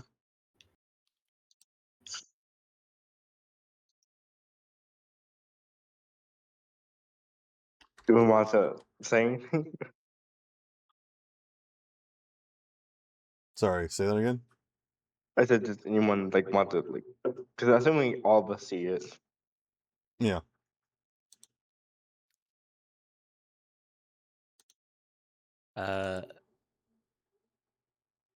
I don't think Nikolai is going to say anything. He's just gonna look over, I told you look it's at the edible. door, and pull up like ready the flamethrower and start going towards the door. Unless someone stops him. You'll watch as the entity begins to move and shake and hiss, and then you actually watch as it kind of wiggles its body back and forth until the point where it kind of collapses onto its hand, and you watch as the face that it had, this mechanical uh uh it looks like a cockpit on the front of this thing where the worm is considered to, actually opens up, and you can see the worm like break apart and squeal in this hiss that has your mind begin to it's like nails on the chalkboard. This thing scream as it is just kind of crawling around. This thing does not know what it, it's not designed for this sort of body. It's not sure what the sort of life that it's been given is. It's very confused and concerned, and the mechanist turns to all of you and says, I am an artist. I am an enjoyer of many things, but first and foremost, I am an archaeologist, a researcher. I hope to understand and right the wrongs that has been done in the past. That guy looks lost that you made. Are you sure that's right? Huh?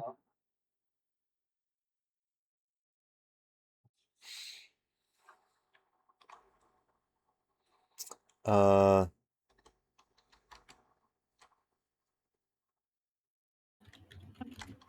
Who did you say that to? Or I said it to the guy that's like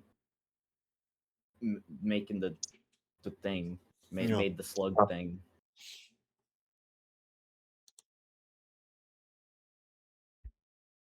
And what do you think of my creation?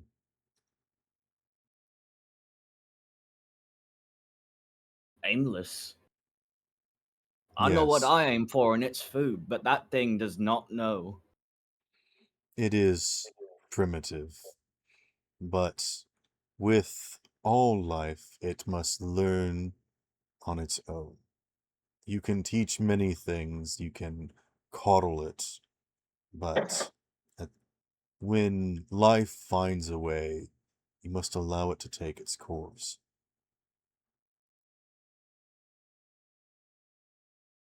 But I want you to think about what you've seen today. I want you to keep track of everything that you've observed, so that when you report to the Imperium, they have to believe you. That when you tell them what you saw here, that they cannot hide the truth any longer. That this is more than superstition. He actually like takes the creature and kind of like begins dismantling it, just like tearing it apart, just ripping its limbs off until it's just the back compartment, the husk of the tube, and it just puts its foot on it. Either they will be forced to believe you, or they will have to silence you. And though you cannot see it, you sense a cold smile behind the mask. Either way, you will be doing my work for me.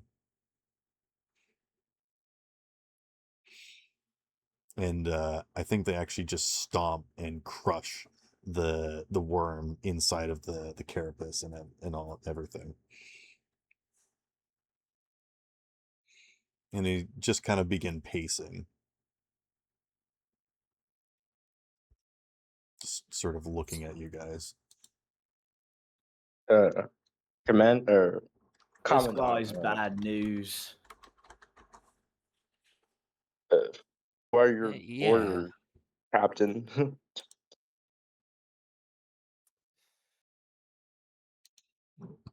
Kybrek is a little bit taken aback.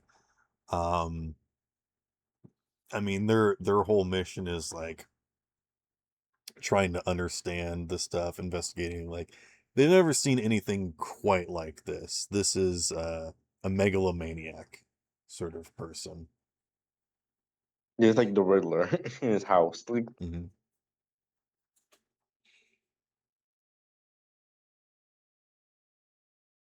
And I think just Kybrek is like, I don't understand.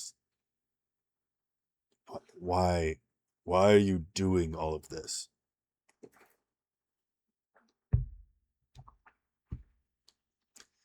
Do you know why the Imperium doesn't authorize the use of drones? Fully automatic constructs. Despite what you may have heard, whatever they tell you these days, it's not due to lack of resources. Look around you. Every room you have has been constructed using cold, hard steel. Automation isn't hard, yet the tech priests say that ancient technology is more advanced than what we have now, that crafting a working servitor is far more difficult than if it was fully robotic. And you see them just kind of like turn away from you, just rummaging around with something on the back table, seemingly just trying to, as they're trying to tell you the story, they're trying to keep their hands busy, to keep the frustration physical rather An than in their outlet. tone. Yeah, like an outlet, yeah. I thought that the entire reason why there wasn't like any automatic machinery was because of the Dark Ages 10,000 years ago. Mm-hmm. Oh, is that what the oh? For reasons unknown, they would rather butcher their own kin to serve as mindless drones. That a lobotomized skull is far more subservient than writing simple code. He holds up something wistfully before tossing it aside, as if desecrating the human body is not a problem for them. Yet they discourage my kind when we seek to bond. Even the Adeptus Mechanicus will never truly embrace the spirit of the machine, for fear of what it may do to them, to lose their humanity. And they say the word with a very clear subtext of Same. disgust. Their hypocrisy is palpable. And they stop, and you actually see like their fists crunch something. Do you know where the Omnissiah comes from? They, like, turn and look at you again. It's a superstition back in the ancient days of Terra. The technology would cease to function if you let the magic smoke out. He scoffs. Such idiocy. But all stories come from somewhere. Even religion is mere superstition. People will pray to whatever they think will help them, make up horror stories about something else that killed their family. So eager are we to blame something else, even if we have to make it up. To tell yourself a lie and repeat it from generation to generation till it surely must be true. Because the real truth is far more difficult to swallow. You must have some villain to blame for all of your problems. As he slowly rises and begins walking towards the glass. Allow me to introduce myself. And he bows to you before looking up and slowly rising. And as you're looking at them clearly, as they've stepped close enough now, you can't quite tell, but something about them doesn't seem human. Maybe it's their story, maybe it's the way that they refer to themselves versus you, but their knowledge of Terra and machine spirits, the Omnissiah, it's far too personal. I didn't know what first-hand experience. I am the Mechanist, and I will be the subject to your hatred for today and the rest of time.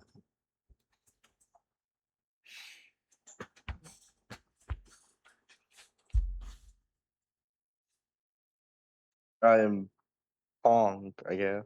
I think Kybrek just sort of like turns away, and their hand is like on the artifact that's like on their hip. Got a big bug on my hip. The Mechanist speaks up and says, "Planning to run away? Are you afraid?" And Kybrek says, "If we really wanted to, we could get in there. We could stop you." And the Mechanist speaks up and says, "You don't seem to understand," he says slowly, as he uncrosses his arms. This glass isn't here to protect me from you. His hands sway out, crackling with energy. It's to protect you from me. And as his hands arch out, energy starts to shatter into the floor and the walls begin to crumple. And you watch in horror as the entire room begins to fold in on itself like a piece of paper being wadded up. And Kybrek shouts, "Retreat!" And just begins rushing out of the room as the glass shatters. At your guys, and I need everyone to roll athletics checks. Oh no. Yeah, the Why is it bulkhead always is like athletics? buckling and the lights are flickering, and the technology that's like around this room begins to slowly like rise up into the air, just sort of floating, and you realize that you're losing artificial gravity as the entirety of the whole of this satellite just begins to lose its integrity. Alarms begin blaring, and this figure doesn't seem concerned in the slightest. God, I hate athletics. Athletics time. That's 4 Wrath. Well, no, 3 Wrath. Only 4. So Brew's got 7. Alexander got Fuck it, 4. I spent a wrath. Fuck it, because I'm not accepting 0.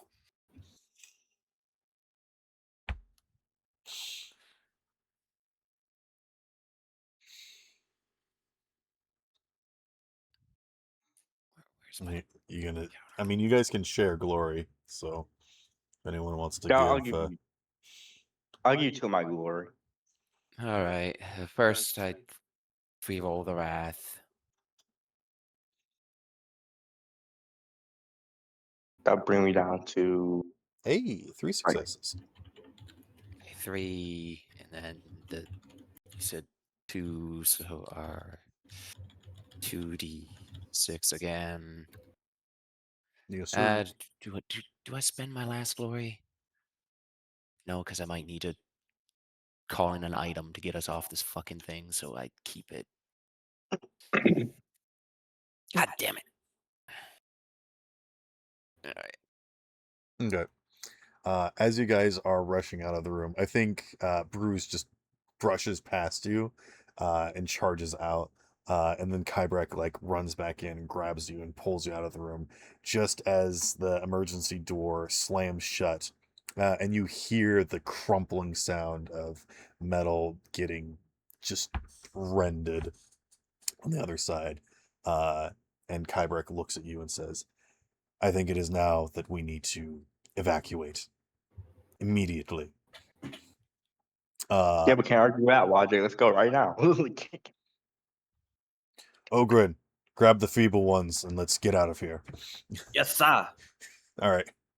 And I think you guys just run back out the way you came. Again, alarms blaring, but once again, you don't see anybody. And you're just like kicking through cables, just tearing through them, and they're whipping around trying to get you guys, but Bruce is just running too fast. And you guys make your way to the space elevator and slam into it. And I think it just like disconnects and undocks.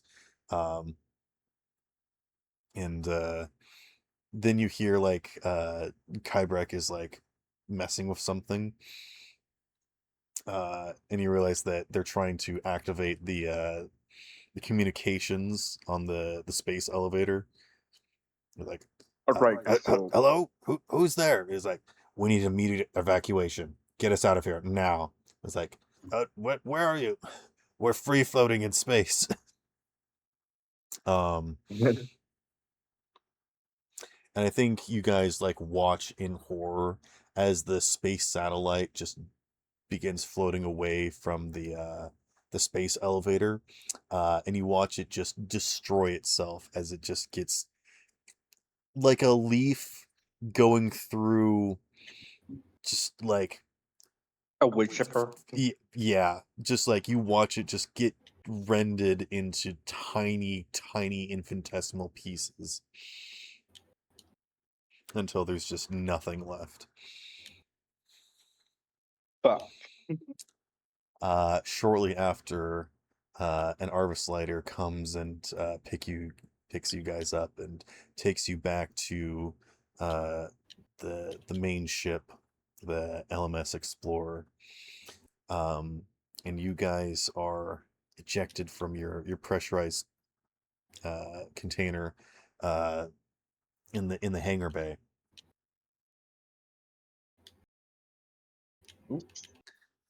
And Lost Kybrek says, "I must report this to the captain." And they just begin slowly marching off.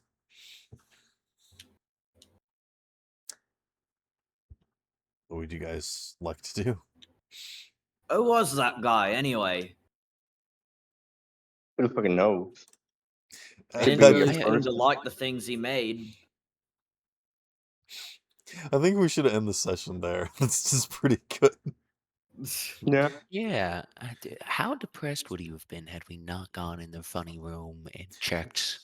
Who was that guy?